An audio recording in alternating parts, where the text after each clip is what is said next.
we are meeting in this virtual rally and having a unique experience by communicating at this hour when the world is facing the corona crisis and India is also facing the corona crisis. First of all, it becomes my utmost duty and responsibility that we pay the condolences, pay homage to all those people who have lost their lives because of the coronavirus. I sincerely and deeply pray to God that may their soul rest in peace and also the bereaved families may get the strength to face this crisis. I also pray to God that those who are suffering from corona crisis may have speedy recovery. They soon should become healthy and go back home. At this point of time, I would also like to applaud, support, enthuse the corona warriors, the doctors, the paramedics, the nurses, the sanitation workers who have tried their level best to fight this crisis and do this service to the humanity to the utmost. I really applaud them and my sincere thanks to them how they have worked in this corona crisis. ഇതൊരു പുതിയ അനുഭവമാണ്. ഇന്ന് ഈ കൊറോണയുടെ ഈ മഹാമാരിയുടെ കാലഘട്ടത്തിൽ വിവിധ പ്രദേശങ്ങളിലായിട്ട് വിവിധ സ്ഥലങ്ങളിലായിട്ടിരിക്കുന്ന കേരളത്തിലെ ജനങ്ങളെ അഭിസംബോധന ചെയ്തുകൊണ്ട് ഇവിടെ ഡൽഹിയിൽ ഇരുന്നു കൊണ്ട് സംസാരിക്കാനുള്ള ഒരവസരമാണ്, ഒരനുഭവമാണ് എനിക്ക് ലഭിച്ചിരിക്കുന്നത്. ഈ സന്ദർഭത്തിൽ ഞാൻ എൻ്റെ കടമയായിട്ട്, എൻ്റെ ഉത്തരവാദിത്തമായിട്ട് കണക്കാക്കുന്നു ഈ മഹാമാരിക്കിരയായിട്ടുള്ള, ജീവൻ നഷ്ടപ്പെട്ടിട്ടുള്ള മുഴുവൻ ആളുകളുടെയും മരണത്തിൽ അനുശോചനം രേഖപ്പെടുത്താൻ, അവരുടെ കുടുംബാംഗങ്ങൾക്ക് ആശ്വാസം നൽകാൻ, അതോടൊപ്പം ഈ അസുഖത്തിന് ഇരയായിട്ടുള്ള, അസുഖം ബാധിച്ചിട്ടുള്ള ആളുകൾ, ഇപ്പോഴും ചികിത്സയിലിരിക്കുന്ന ആളുകൾ, അവരെത്രയും പെട്ടെന്ന് സുഖം പ്രാപിക്കട്ടെ എന്ന് ആശംസിക്കാൻ, അതോടൊപ്പം ഞാൻ അഭിനന്ദിക്കാൻ ആഗ്രഹിക്കുന്നു. കൊറോണ യോദ്ധാക്കളായിട്ടുള്ള ഈ മഹാമാരിക്കെതിരായിട്ടുള്ള ശക്തമായിട്ടുള്ള പോരാട്ടത്തിൽ ഏർപ്പെട്ടിരിക്കുന്ന ആരോഗ്യ പ്രവർത്തകർ, ഡോക്ടർമാർ, നഴ്സുമാർ, വിവിധ മേഖലകളിൽ, ആരോഗ്യ മേഖലയുടെ വിവിധ മേഖലകളിൽ പ്രവർത്തിച്ചുകൊണ്ട് ഈ മഹാമാരിയെ പ്രതിരോധിക്കുന്ന ആയിരക്കണക്കിന് ആളുകൾ, അവരെ എല്ലാവരെയും അഭിനന്ദിക്കാൻ കൂടി ഞാൻ ഈ അവസരത്തിൽ ആഗ്രഹിക്കുകയാണ്. This virtual rally is a unique experience. We all are experiencing it. When the corona crisis started and the lockdown was imposed, there was a serious question which the party had to answer. That at the time of lockdown, how we will try to give service to the people of our country, how the party will work, how we can go forward. There was a serious question. But I am happy to note and to share with you, with all my national executive and national office bearers, we came to the conclusion that party cannot sit idle. We have to work, and we have to work day in and day out. It was on 25th March that I started my first video conference with my national office bearers and the state office bearers. I am happy to share with you, because of this digital tool and because of this digital world, this virtual press conference, in the past 3 months, I had some 150 virtual meetings, video conferences. In this conference, we tried to get connected to each and every district president of Bharatiya Janata Party. We tried to get connected to all the mayors of BJP throughout the length and the breadth of the country. We tried to talk to all the member parliaments, the Rajya Sabha and the Lok Sabha members through this video conference, and with our national office bearers and state office bearers and state presidents. I had series of meetings, approximately 180 hours I spent only in trying to make them mobilize and galvanize the party. And I am happy to share that some 5,000 video conferences were held throughout the length and the breadth of the country by our national office bearers, state office bearers, district office bearers, and the party was galvanized right from the national level to the grassroots level, that is the booth level. Everybody was activated in this way. ഈ മഹാമാരി സംഭവിച്ചപ്പോൾ രാജ്യം മുഴുവൻ lockdown പ്രഖ്യാപിച്ചപ്പോൾ സ്വാഭാവികമായും നമ്മുടെ എല്ലാവരുടെയും മനസ്സിലുണ്ടായിരുന്ന ഒരു സംശയം, ഈ സാഹചര്യത്തിൽ എങ്ങനെ ജനങ്ങൾക്ക് വേണ്ടിയിട്ട് പ്രവർത്തിക്കാൻ കഴിയും, അതിനുള്ള വഴി എന്താണ്, അതിനുള്ള മാർഗം എന്താണ് എന്നുള്ളതായിരുന്നു. അതിൻ്റെ ആലോചനകളുടെ ഭാഗമായിട്ട് പാർട്ടിയുടെ ദേശീയ നേതാക്കന്മാർ, പാർട്ടിയുടെ അഖിലേന്ത്യാ ഭാരവാഹികൾ അവരുമായിട്ട് കൂടിയാലോചിച്ചു. അങ്ങനെയാണ് ഈ ഒരു വിവര സാങ്കേതിക വിദ്യയുടെ ഈ ഡിജിറ്റൽ മാർഗത്തിലൂടെ രാജ്യമെമ്പാടുമുള്ള പാർട്ടി പ്രവർത്തകരുമായിട്ടും ജനങ്ങളുമായിട്ടും ബന്ധപ്പെടാനുള്ള ഒരു മാർഗം നമ്മൾ കണ്ടെത്തിയത്. അതുകൊണ്ട് തന്നെ കഴിഞ്ഞ 3 മാസക്കാലം ലോക്ക്ഡൗൺ ആയിരുന്നെങ്കിൽ പോലും പാർട്ടി അലസമായിരുന്നിട്ടില്ല. മാർച്ച് 25-ാം തീയതി തൊട്ട് കഴിഞ്ഞ 3 മാസക്കാലത്തിനിടയിൽ, ഏതാണ്ട് 3 മാസക്കാലത്തിനിടയിൽ പാർട്ടിയുടെ ദേശീയ അധ്യക്ഷൻ എന്നുള്ള നിലയിൽ തന്നെ 150-ലധികം ഈ തരത്തിലുള്ള വലിയ വീഡിയോ സമ്മേളനങ്ങൾ, ഡിജിറ്റൽ മാധ്യമങ്ങളിലൂടെയുള്ള സമ്മേളനങ്ങളും യോഗങ്ങളും, അത്തരത്തിലുള്ള യോഗങ്ങളിൽ സംബന്ധിക്കാനും പാർട്ടിയുടെ പ്രവർത്തകരായിട്ടുള്ള ജില്ലാ പ്രസിഡന്റുമാർ തൊട്ട് പാർട്ടിയുടെ ദേശീയ ഭാരവാഹികൾ വരെയുള്ള പാർട്ടിയുടെ വിവിധ നഗരസഭാ മേയർമാർ തൊട്ട് പാർലമെന്റ് അംഗങ്ങൾ ഉൾപ്പെടെയുള്ള ജനപ്രതിനിധികളുമായിട്ട്, അങ്ങനെയുള്ള എല്ലാവരുമായിട്ടും ഇടപഴകാൻ, അവരുമായിട്ട് ആശയവിനിമയം നടത്താനുള്ള അവസരമുണ്ടായി. ഏതാണ്ട് 180 മണിക്കൂർ നേരമാണ് ഈ തരത്തിലുള്ള ഡിജിറ്റൽ മാധ്യമങ്ങളിലൂടെയുള്ള ഈ സമ്മേളനങ്ങളിൽ സംബന്ധിച്ചത്. പാർട്ടിയുടെ ദേശീയ നേതാക്കന്മാർ, പാർട്ടിയുടെ സംസ്ഥാന നേതാക്കന്മാർ, അങ്ങനെയുള്ളവർ ഏതാണ്ട് 5000-ലധികം ഇത്തരത്തിലുള്ള ഡിജിറ്റൽ യോഗങ്ങളാണ് നടത്തിയിട്ടുള്ളത്.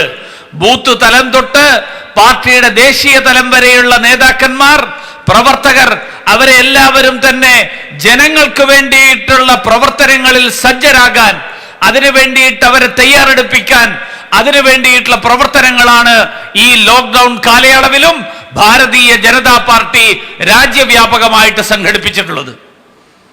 Friends, when I say that the party was mobilized and galvanized till the grassroots level, I also want to share with you that before this, the Bharatiya Janata Party had the experience of crisis management at a local level or a disaster management at a local level. But this is the first experience where all India basis for continuous 3 months Seva Karya by Bharatiya Janata Party was done. And here I would like to share with the utmost respect that our party workers went to every nook and corner of the country, tried to help the needies, and I would like to share with you that more than 19 crore ration food packets were distributed to the needy people under the Feed the Needy program. I would also like to share with you that some 5 crore ration kit of 10 days, of 20 days, of 30 days, which is also known as Modi kit, was distributed for the needy people. Not only that, we distributed 5 crore masks, cover the face and stay safe. This slogan was originated by the Bharatiya Janata Party, and we distributed 5 crore masks. We involved the NGOs, we involved the Mahila Mandals, we involved the self-help groups, we also involved the Mahila Morcha, and they did a wonderful job during the crisis. That is what I'd like to share. And similarly, we decided that we will have virtual rallies. We will again take help of the digital world. All tools will be brought into force, into action. We will utilize all digital tools and make this rally a success. And I would like to share with you, this is the 19th virtual rally which is taking place.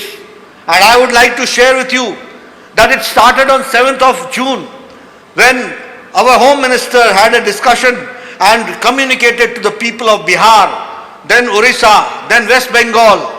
Our Rajnath Singh ji had a rally where he talked to the people of Maharashtra. He talked to the people of Jammu Kashmir. Our Nitin Gadkari ji, he talked to the people of Gujarat. He also had a virtual rally with the people of Madhya Pradesh. And all our senior leaders were involved. And I would like to share with you, more than 10 crore people have been connected through this virtual rally, and we have made our point and we have tried to reach them and take our seva karya to them. ദുരന്ത നിവാരണ പ്രവർത്തനങ്ങളിൽ ഭാരതീയ Janata party പ്രവർത്തകരുടെ അനുഭവം പ്രാദേശിക തലത്തിൽ ഏറെക്കാലമായിട്ടുള്ള അനുഭവമുള്ളവരാണ്. പക്ഷേ ദേശീയ തലത്തിൽ ഇത്തരത്തിലുള്ള ദുരന്ത നിവാരണ പ്രവർത്തനങ്ങളിൽ പങ്കാളികളാകുക എന്നുള്ളത് ഒരുപക്ഷെ ചരിത്രത്തിൽ ആദ്യമായിട്ട് സംഭവിക്കുകയാണ്. രാജ്യവ്യാപകമായി ഈ ലോക്ക്ഡൗൺ ഉണ്ടായതിനു ശേഷം 19 കോടിയോളം ജനങ്ങൾക്കാണ് ഭാരതീയ ജനതാ പാർട്ടിയുടെ പ്രവർത്തകർ, ഏറ്റവും താഴെത്തട്ടിലുള്ള പ്രവർത്തകർ, അങ്ങനെയുള്ള പ്രവർത്തകർ ചേർന്ന് അവർക്ക് ആവശ്യമായിട്ടുള്ള ഭക്ഷ്യവസ്തുക്കൾ എത്തിച്ചത്. 5 കോടിയോളം കുടുംബങ്ങൾക്കാണ് അവർക്ക് ആവശ്യമായിട്ടുള്ള അവശ്യ വസ്തുക്കൾ, ആ അവശ്യ വസ്തുക്കൾ ഉൾപ്പെടുന്ന ഈ റേഷൻ കിറ്റുകൾ, ആ റേഷൻ കിറ്റുകൾ എത്തിച്ചത്. 5 കോടിയോളം മുഖാവരണങ്ങളാണ് ഭാരതീയ ജനതാ പാർട്ടിയുടെ മഹിളാ മോർച്ചയുടെ നേതൃത്വത്തിൽ, വിവിധ സ്വയം സഹായ സംഘങ്ങളുടെ നേതൃത്വത്തിൽ, സന്നദ്ധ സംഘടനകളുടെ നേതൃത്വത്തിൽ ഒക്കെയായിട്ട് വിതരണം ചെയ്തത്. ഇന്ന് ഈ റാലി ഇവിടെ നടക്കുമ്പോൾ ഇത് 19ാമത്തെ ഈ തരത്തിലുള്ള വെർച്വൽ റാലിയാണ്. ജൂൺ 7-ാം തീയതി ബീഹാറിലെ ജനങ്ങളെ അഭിസംബോധന ചെയ്തുകൊണ്ട് പാർട്ടിയുടെ മുൻ ദേശീയ അധ്യക്ഷൻ, ഇന്ത്യയുടെ ആഭ്യന്തര വകുപ്പ് മന്ത്രി ശ്രീ അമിത്ഷാജിയാണ് ഈ റാലികൾക്ക് തുടക്കം കുറിച്ചത്. അതിനുശേഷം അദ്ദേഹം രാജ്നാഥ് സിംഗ് ജി മഹാരാഷ്ട്രയിലെയും ജമ്മു കാശ്മീരിലെയും ജനങ്ങളെ അഭിസംബോധന ചെയ്തു. അമിത്ഷാജി ബംഗാളിലെയും ഒറീസയിലെയും ജനങ്ങളെ അഭിസംബോധന ചെയ്തു. പാർട്ടിയുടെ മുൻ ദേശീയ അധ്യക്ഷൻ ശ്രീ നിതിൻ ഗഡ്കരിജി ഗുജറാത്തിലെയും മധ്യപ്രദേശിലെയും ജനങ്ങളെ അഭിസംബോധന ചെയ്തു. കോടിക്കണക്കിന് ആളുകളെയാണ് ഈ തരത്തിലുള്ള റാലികളിലൂടെ ഭാരതീയ ജനതാ പാർട്ടിയുടെ നേതാക്കന്മാർ രാജ്യത്തെ വിവിധ സംസ്ഥാനങ്ങളിൽ ഈ തരത്തിൽ അഭിസംബോധന ചെയ്തുകൊണ്ട് ജനങ്ങളുമായിട്ട് ആശയവിനിമയം നടത്താൻ വേണ്ടിയിട്ടുള്ള മാർഗങ്ങൾ ഉണ്ടാക്കിയിട്ടുള്ളത്. അതുകൊണ്ടാണ് ഈ റാലി ഇന്നിവിടെ കേരളത്തിൽ സംഭവിക്കുമ്പോൾ എനിക്കേറെ സന്തോഷത്തോടു കൂടിയിട്ട് ഞാൻ ഈ റാലിയിൽ സംബന്ധിക്കുന്നത്. Today I got the opportunity to address the virtual rally of the people of Kerala, God's own country, Kerala. I can see on the screen, each and every district is connected to me. I can see your faces also. But I have a special association with Kerala because I had the proud privilege to visit each and every district of Kerala and to also visit each and every Vidhan Sabha of Kerala. But today, through digital world, I am seeing you all on the screen. I once again say namaskaram to you. Friends, when I talk about this, we are meeting when Modi ji has completed his Modi 2's first year. The first year of Modi 2 has been completed. If you ask me, how do I see this Modi 2 first year? I will say that Prime Minister Modi has been able to bridge the gap of 6 decades in 6 years. That is what Modi ji has done. We would like to share with you. And this is, I am not saying only in words. I believe and I mean in letter and spirit. The year 2019-20 has been full of achievements. About the achievements I will be talking later. But first I will talk how Modi ji has led the country from the front as far as the COVID management is concerned. We all know that because of the corona crisis, even the powerful nations, they felt absolutely in a very false position. They could not understand how to deal with coronavirus. But it was Modi ji, strong decision, bold decision and timely decision of lockdown that helped the country, and he led the country from the front. Remember, when the lockdown was imposed, the corona cases were increasing, doubling in just 3 days. Today, when the unlock 1 has started, the corona cases doubling has reached 14 days. The same way, at that point of time, we did not have even a single personal protection equipment manufacturing unit. Today, we produce 450,000 personal protection equipment PPE per day. That is our situation. On that day, when the lockdown was imposed, there was not even a single dedicated hospital for coronavirus. Today, we have got 1,000 COVID dedicated hospitals. We have got 2,000 beds, at that 2 lakh beds. At that point of time, we did not have ICU beds. Now we have got 20,000 ICU beds. We have got 24,000 ventilators. 50,000 ventilators through PM Care Fund is in the pipeline. Within 2 months, we will be getting 50,000 ventilators. Not only that, the testing capacity of India was only 150 testing centers. Today we have got 800 testing centers, and the capacity to test from 1,500 per day has increased to 1,50,000 per day. That is what has been done. ഇന്നിവിടെ ദൈവത്തിൻ്റെ സ്വന്തം നാടായിട്ടുള്ള കേരളത്തിലെ ജനങ്ങളെ അഭിസംബോധന ചെയ്യുന്നതിൽ എനിക്ക് ഏറെ സന്തോഷമുണ്ട്. കേരളം എനിക്ക് ഏറ്റവും പ്രിയപ്പെട്ട ഒരു സംസ്ഥാനമാണ്. കാരണം കേരളത്തിലെ ഓരോ ജില്ലയും ഞാൻ എത്തിയിട്ടുണ്ട്. കേരളത്തിലെ നിരവധി അസംബ്ലി മണ്ഡലങ്ങളിൽ ഞാൻ എത്തിയിട്ടുണ്ട്. ഞാനിവിടെ അവിടെ എത്തിയിട്ടുള്ള അവിടുത്തെ നൂറുകണക്കിന് പ്രവർത്തകരുമായിട്ട് ഞാൻ നേരിട്ട് അവരുമായിട്ട് ആശയവിനിമയം നടത്തിയിട്ടുണ്ട്. ഇപ്പോഴും എനിക്ക് ഇവിടെയുള്ള സ്ക്രീനിൽ നിങ്ങളെ വിവിധ ജില്ലകളിലായിട്ട് ഒരുമിച്ച് കൂടിയിരിക്കുന്ന നിങ്ങളെ എല്ലാവരെയും എനിക്ക് ഇവിടെ നിന്ന് കാണാൻ സാധിക്കും. നിങ്ങൾക്ക് ഓരോരുത്തർക്കും എൻ്റെ നമസ്കാരം.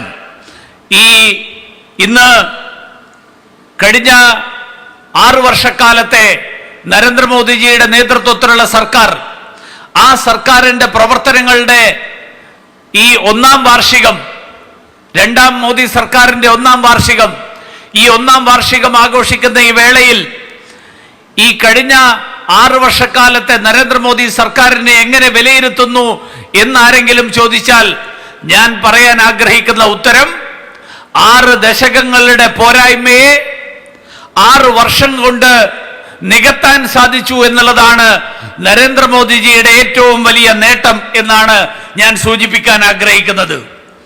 6 ദശകങ്ങൾ ഇന്ത്യയെ ഏതൊക്കെ തരത്തിൽ തകർത്തുവോ അതിനെ പുനർനിർമ്മിക്കാൻ 6 വർഷം കൊണ്ട് നടത്തിയിട്ടുള്ള പരിശ്രമങ്ങളാണ് നരേന്ദ്രമോദി സർക്കാരിൻ്റെ 6 വർഷങ്ങൾ. ഞാൻ ആ നേട്ടങ്ങളിലേക്ക് കടക്കാം. പക്ഷെ അതിനു മുൻപ് ഞാൻ സൂചിപ്പിക്കാൻ ആഗ്രഹിക്കുന്നത്, ഇന്ന് ഈ മഹാമാരിയെ എങ്ങനെ നരേന്ദ്രമോദിജിയുടെ നേതൃത്വത്തിലുള്ള സർക്കാർ നേരിട്ടു എന്നുള്ള കാര്യമാണ് ഞാൻ ആദ്യമായിട്ട് സൂചിപ്പിക്കാൻ ആഗ്രഹിക്കുന്നത്. ലോകരാജ്യങ്ങൾ മുഴുവൻ പകച്ചു നിന്നപ്പോൾ ഈ മഹാമാരിയെ എങ്ങനെ നേരിടണം എന്നറിയാതെ അവര് അത്ഭുതപ്പെട്ടു നിന്നപ്പോൾ ഈ രാജ്യത്തെ മുന്നിൽ നിന്ന് നയിച്ച, ഈ രാജ്യത്തിന്റെ പ്രതിരോധ പ്രവർത്തനങ്ങളെ മുന്നിൽ നിന്ന് നയിച്ച പ്രധാനമന്ത്രിയാണ് നമ്മുടെ ബഹുമാന്യനായിട്ടുള്ള ശ്രീ നരേന്ദ്രമോദിജി. ഇന്ന് 3 ദിവസം കൊണ്ട്, അന്ന് ഈ മഹാമാരി തുടങ്ങിയ ഘട്ടത്തിൽ 3 ദിവസങ്ങൾ കൊണ്ടാണ് കോവിഡ് രോഗികളുടെ എണ്ണം ഇരട്ടിയായിരുന്നതെങ്കിൽ ഇന്ന് ഇരട്ടിയാകുന്നത് 14 ദിവസങ്ങൾ കൊണ്ടാണ്. അന്ന് ഈ രോഗം ബാധിച്ച ആദ്യ നാളുകളിൽ നമുക്ക് വ്യക്തിഗത സുരക്ഷയ്ക്ക് വേണ്ടിയിട്ടുള്ള ഉപകരണങ്ങൾ, പേഴ്സണൽ പ്രൊട്ടക്ഷൻ കിറ്റുകൾ, അതിനു വേണ്ടിയിട്ടുള്ള ഉപകരണങ്ങൾ, അങ്ങനെയുള്ള ഉപകരണങ്ങളുടെ ഉൽപാദനം ഈ രാജ്യത്ത് അല്പം പോലും, ഒരെണ്ണം പോലും ഉണ്ടായിരുന്നില്ല. അവിടെ നിന്ന് ഇന്ന് നമ്മൾ പ്രതിദിനം 4.5 ലക്ഷം PPE കിറ്റുകളാണ് ഇന്ന് ഉൽപ്പാദിപ്പിച്ചുകൊണ്ടിരിക്കുന്നത്. നമുക്ക് ഒരു ആശുപത്രി പോലും കോവിഡ് രോഗികളെ ചികിത്സിക്കാനായിട്ട് അന്നുണ്ടായിരുന്നില്ല. ഇന്ന് നമുക്ക് 1000 ആശുപത്രികളാണ് രാജ്യവ്യാപകമായിട്ട് ഇന്ന് കോവിഡ് രോഗികളെ ചികിത്സിക്കാനായിട്ടുള്ളത്. 2 ലക്ഷത്തിലധികം കിടക്കകളാണ് കോവിഡ് രോഗികളെ കിടത്തി ചികിത്സിക്കാനായിട്ടുള്ളത്. ഒരൊറ്റ ICU ബെഡ് പോലും കോവിഡ് രോഗികളെ ചികിത്സിക്കാൻ മാത്രമായിട്ടുണ്ടായിരുന്നില്ല. അങ്ങനെയുള്ള സാഹചര്യത്തിൽ നിന്ന് ഇന്ന് 20,000-ത്തിലധികം ICU കിടക്കകൾ കോവിഡ് രോഗികളെ ചികിത്സിക്കാൻ ഇന്ന് നമുക്കുണ്ട്. 20,000-ത്തിലധികം വെന്റിലേറ്ററുകൾ ഇന്ന് നമുക്കുണ്ട്. PM കെയർ ഫണ്ടിന്റെ പ്രവർത്തനത്തിലൂടെ 50,000 ICU വെന്റിലേറ്ററുകൾ കൂടി വരും ദിവസങ്ങളിൽ ഈ തയ്യാറെടുപ്പുകളുടെ ഭാഗമായിട്ട് മാറാൻ പോവുകയാണ്. നമ്മുടെ കോവിഡ് രോഗികളെ പരിശോധിക്കാനുള്ള കേന്ദ്രങ്ങൾ 115 ആയിരുന്നത് ഇന്ന് 800-ലധികമായി കഴിഞ്ഞു. ഒരു ദിവസം 1500 പരിശോധനകൾ മാത്രം നടത്താൻ കഴിഞ്ഞിരുന്ന സാഹചര്യത്തിൽ നിന്ന് ഇന്ന് നമ്മൾ പ്രതിദിനം 1.5 ലക്ഷം പരിശോധനകളാണ് ഇന്ന് രാജ്യവ്യാപകമായിട്ട് നമ്മൾ നടത്തിക്കൊണ്ടിരിക്കുന്നത്.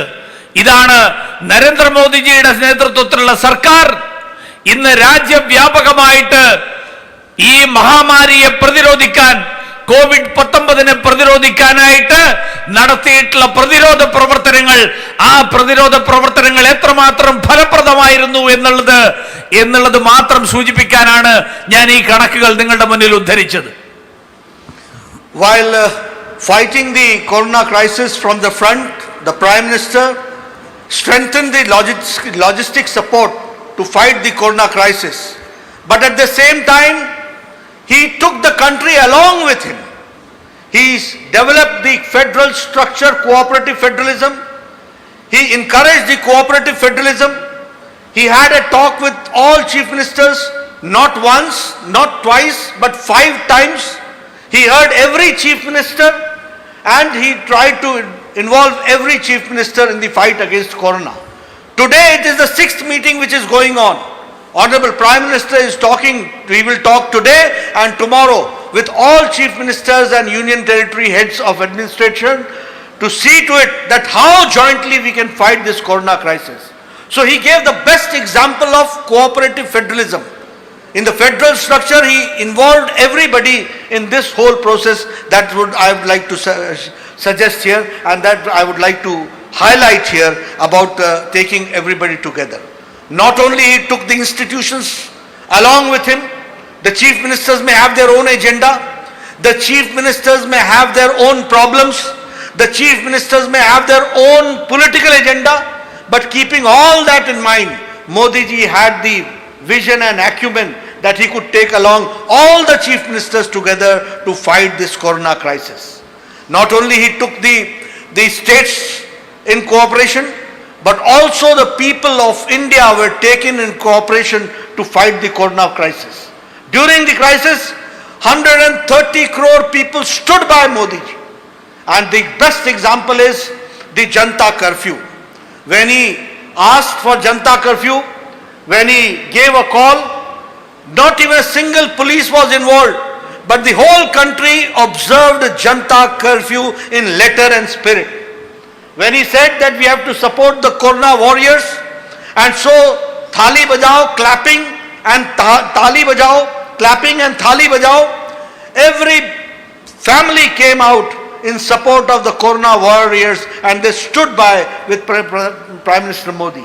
When he talked about Diya Jalao, so that we can show the solidarity to fight against the coronavirus, when he gave the call, practically the whole 130 crore people were all came together for this lightning of the lamp, and that program was also successful. By Push Varsha program, the hospital doctors, paramedics, to support them, the Push Varsha program was also taken, and this is how he involved the whole country, each and every citizen, to fight this corona crisis, which has been universally accepted. How Modi ji has led the country from the front, that I would like to share. പ്രധാനമന്ത്രി മുന്നിൽ നിന്ന് നയിക്കുക മാത്രമല്ല ചെയ്തത്, ഈ രാജ്യത്തെ ജനങ്ങളെ മുഴുവൻ പങ്കാളികളാക്കിക്കൊണ്ടാണ് അദ്ദേഹം കോവിഡിനെതിരായിട്ടുള്ള പോരാട്ടത്തിന് നേതൃത്വം നൽകിയത്. രാജ്യത്തെ മുഖ്യമന്ത്രിമാരുമായിട്ട് അദ്ദേഹം നിരന്തരമായിട്ട് ആശയവിനിമയം നടത്തി. 1-2 തവണയല്ല, 5 തവണയാണ് അദ്ദേഹം ഈ കഴിഞ്ഞ ഏതാണ്ട് ഈ 3 മാസത്തോളം വരുന്ന ഈ കാലയളവിനുള്ളിൽ അദ്ദേഹം ഈ രാജ്യത്തെ മുഴുവൻ മുഖ്യമന്ത്രിമാരുമായിട്ടും ആശയവിനിമയം നടത്തിയത്. ഇന്നും നാളെയുമായിട്ട് അദ്ദേഹം 6ാമത്തെ തവണ അദ്ദേഹം മുഖ്യമന്ത്രിമാരുമായിട്ട് ആശയവിനിമയം നടത്തുകയാണ്. മുഖ്യമന്ത്രിമാരുടെ പ്രശ്നങ്ങൾ അദ്ദേഹം കേട്ടു. മുഖ്യമന്ത്രിമാർ വ്യത്യസ്ത രാഷ്ട്രീയ ആശയങ്ങളിൽ വിശ്വസിക്കുന്നവരാണ്. അവർക്ക് അവരുടേതായിട്ടുള്ള രാഷ്ട്രീയ ലക്ഷ്യങ്ങൾ ഉണ്ടാകാം, അവർക്ക് അവരുടേതായിട്ടുള്ള പ്രശ്നങ്ങൾ ഉണ്ടാകാം. പക്ഷേ അതെല്ലാം അദ്ദേഹം വളരെ ശ്രദ്ധയോടുകൂടിയിട്ട് വളരെ താല്പര്യത്തോടുകൂടി ശ്രമിച്ചു. അത് മുഴുവൻ തന്നെ ഉൾക്കൊണ്ടു.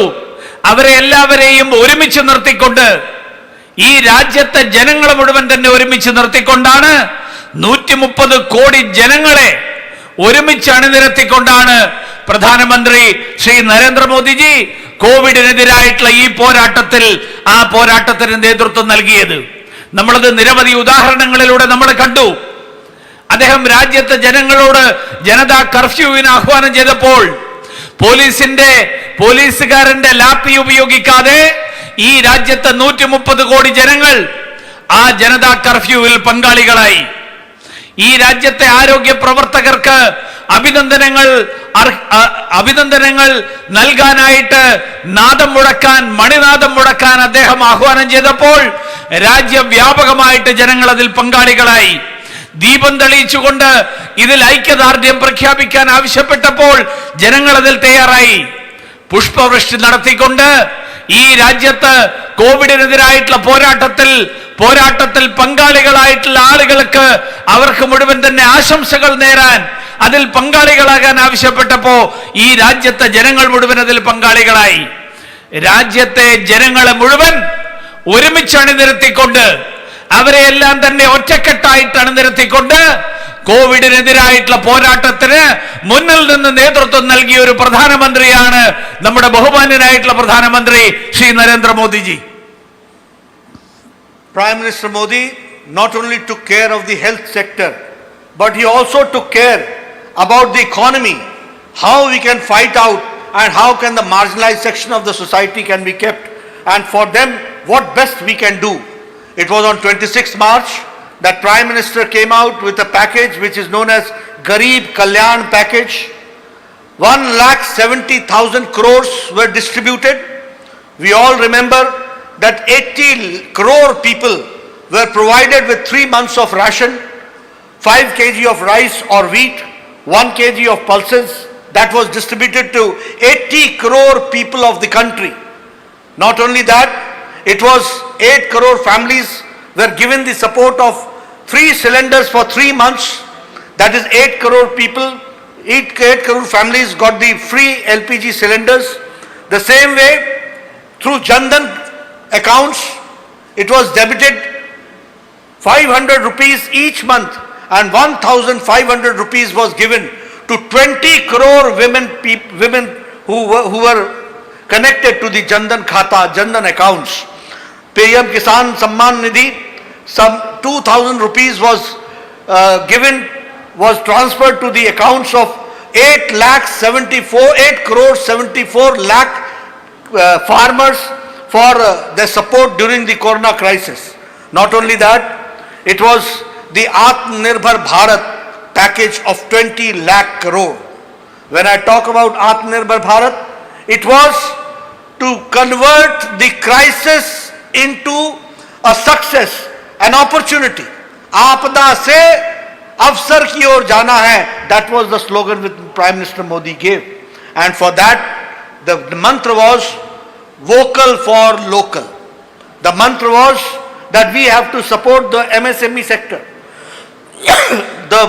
The clue was that we have to support the agriculture sector. The clue was that we have to support our vendors, and for that 3 lakh crore collateral free loan was given to MSME sector. Again 1 lakh crore to the agricultural infrastructure, and 5,000 crores street vendors, where 50 lakh street vendors are going to be benefited. It's not only giving the money.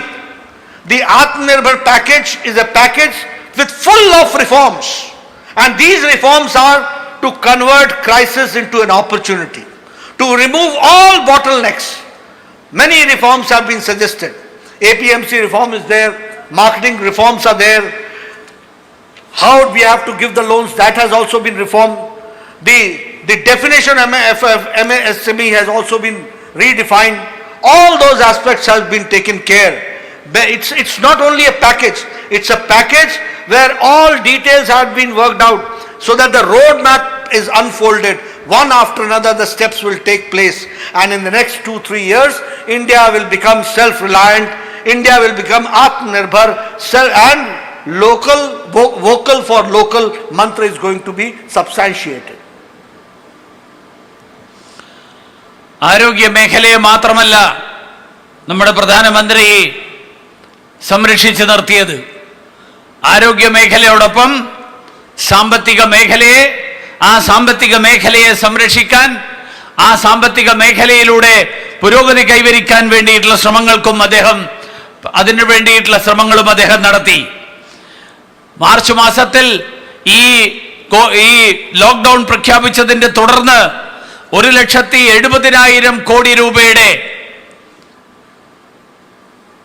1,70,000 കോടി രൂപയുടെ പാക്കേജാണ് ആദ്യം പ്രഖ്യാപിക്കപ്പെട്ടത്. 80 കോടി ആളുകൾക്ക് അവശ്യ വസ്തുക്കൾ വിതരണം ചെയ്യാനുള്ള സംവിധാനമാണ് അതിന്റെ ഭാഗമായിട്ടുണ്ടായത്. എല്ലാവർക്കും 3 മാസക്കാലത്തേക്ക് അവർക്ക് ആവശ്യമായിട്ടുള്ള റേഷൻ എത്തിക്കാൻ, അവർക്ക് ആവശ്യമായിട്ടുള്ള ധാന്യങ്ങൾ എത്തിക്കാൻ, 8 കോടി കുടുംബങ്ങൾക്ക് അവർക്ക് സൗജന്യമായിട്ട് പാചകവാതക സിലിണ്ടറുകൾ എത്തിക്കാൻ 1,500 രൂപ വീതം 3 മാസക്കാലം കൊണ്ട് 20 കോടി സഹോദരിമാരുടെ ജൻധൻ അക്കൗണ്ടുകളിൽ എത്തിക്കാൻ, 8.25 കോടി കർഷകർക്ക് PM കിസാൻ സമ്മാൻ പദ്ധതിയിലൂടെ സഹായം എത്തിക്കാൻ, 2,000 രൂപ വീതം എത്തിക്കാൻ, ഇതിനെ തുടർന്ന് 20 ലക്ഷം കോടി രൂപയുടെ ആത്മനിർഭർ ഭാരത്, സ്വയം പര്യാപ്ത ഭാരതം എന്നുള്ള ആശയം മുന്നോട്ട് വെച്ചുകൊണ്ട് ഒരു വലിയ പ്രതിസന്ധി, ആ പ്രതിസന്ധിയിലൂടെ രാജ്യം കടന്നു പോകുമ്പോൾ ആ പ്രതിസന്ധിയെ പുരോഗതിയിലേക്ക് നീങ്ങാനുള്ള മാർഗമാക്കി മാറ്റാനുള്ള ഒരു പരിശ്രമം, അതിനു വേണ്ടിയിട്ടുള്ള പദ്ധതിയാണ് പ്രധാനമന്ത്രി നമ്മുടെ മുന്നിൽ അവതരിപ്പിച്ചിട്ടുള്ളത്. നമ്മുടെ പ്രാദേശികമായിട്ടുള്ള സംരംഭങ്ങൾ, പ്രാദേശികമായിട്ടുള്ള ഉൽപ്പന്നങ്ങൾ, ആ ഉൽപ്പന്നങ്ങളെ ആഗോള തലത്തിലേക്ക്, ആഗോള വിപണിയിലെത്തിക്കാനുള്ള മാർഗം, ആ മാർഗമാണ് അദ്ദേഹം മേക്ക് ലോക്കൽ വോക്കൽ എന്നുള്ള മുദ്രാവാക്യം ഉയർത്തിക്കൊണ്ട് അദ്ദേഹം നമ്മുടെ മുന്നിൽ അവതരിപ്പിച്ചത്. അതിലൂടെ 3 ലക്ഷം കോടി രൂപ ഈടില്ലാത്ത വായ്പകളായിട്ട് ചെറുകിട സംരംഭങ്ങൾക്ക് വേണ്ടി നൽകാനുള്ള പദ്ധതിയാണ് ആവിഷ്കരിച്ചിട്ടുള്ളത്. ആരോഗ്യ മേഖല, കാർഷിക മേഖലയിലെ അടിസ്ഥാന സൗകര്യങ്ങളുടെ വികസനത്തിന് വേണ്ടിയിട്ട് 1 ലക്ഷം കോടി രൂപയാണ് മാറ്റിവെച്ചിട്ടുള്ളത്. തെരുവോരങ്ങളിൽ കച്ചവടങ്ങൾ നടത്തുന്ന ആളുകൾക്ക് വേണ്ടിയിട്ട് 5,000 കോടി രൂപയുടെ പദ്ധതികളാണ് പ്രഖ്യാപിച്ചിട്ടുള്ളത്. 50 ലക്ഷത്തോളം വരുന്ന ഈ രാജ്യത്തെ തെരുവോര കച്ചവടക്കാരെ, അവരുടെ താല്പര്യങ്ങളാണ് ഇതിലൂടെ സംരക്ഷിക്കപ്പെടുക. ഈ തരത്തിൽ വിവിധ മേഖലകളിൽ, ആ മേഖലകളിൽ ഓരോ മേഖലയെയും, ആ മേഖലയെ മുഴുവൻ തന്നെ സംരക്ഷിക്കാൻ, അവിടെ ജീവിക്കുന്ന, അവിടെ പ്രവർത്തിക്കുന്ന ഓരോ വ്യക്തിയെയും കൈപിടിച്ചുയർത്താൻ അതിനു വേണ്ടിയിട്ടുള്ള ശ്രമങ്ങൾ, ആ ശ്രമങ്ങളാണ് ആത്മനിർഭർ ഭാരത് എന്ന പദ്ധതിയിലൂടെ പ്രഖ്യാപിച്ചത്. ഇത് വികസനത്തിന്റെ മാർഗരേഖയാണ്. ഓരോ ഘട്ടത്തിലും എന്തൊക്കെ കാര്യങ്ങൾ നടത്തണം എന്നുള്ളതിന്റെ കൃത്യമായിട്ടുള്ള ആസൂത്രണം നടത്തിക്കൊണ്ട്, അങ്ങനെ ആസൂത്രണം നടത്തിക്കൊണ്ടുള്ള പദ്ധതികളാണ് ആത്മനിർഭർ ഭാരതിന്റെ എന്നുള്ള പദ്ധതിയിലൂടെ പ്രഖ്യാപിച്ചിട്ടുള്ളത്. ഈ രാജ്യത്തെ സ്വയം പര്യാപ്തമാക്കാൻ വേണ്ടിയിട്ട് അടുത്ത 2-3 വർഷക്കാലത്തിനിടയിൽ ഈ രാജ്യത്തെ, മുഴുവൻ രാജ്യത്തെയും സ്വന്തം കാലിൽ നിൽക്കാനുള്ള ശേഷിയുള്ള ഒരു നാടാക്കി മാറ്റാൻ അതിനു വേണ്ടിയിട്ടുള്ള പദ്ധതി, അങ്ങനെയുള്ള ഒരു പദ്ധതിയാണ് ആത്മനിർഭർ ഭാരത് എന്നുള്ള പദ്ധതിയിലൂടെ ബഹുമാന്യനായിട്ടുള്ള പ്രധാനമന്ത്രി നമ്മുടെ മുന്നിൽ അവതരിപ്പിച്ചിട്ടുള്ളത്. Friends, when I talk about vocal, about local, I find that Kerala has got immense scope and an opportunity. Along with tourism, they have got the opportunity of local producers to bring to the global market. Kerala produces 97% of the national output of pepper, 85% of area under natural rubber in the country. In the field of coconut, cashew and spices, Kerala can do good in handloom and handicrafts also. All these areas are there where the Atmanirbhar Bharat can take a big leap and Kerala economically can grow and develop itself. Friends, while fighting Corona from the front, the Prime Minister Modi also on the international scene took the initiative of calling the meeting of G20 nations to discuss the Corona crisis. He emerged as the world leader by taking initiative for having the G20 meeting. Not only that, India was the only country who did not take care only of India, but supplied the medicines to 119 countries. The medicine was supplied. That is what I would like to share with you.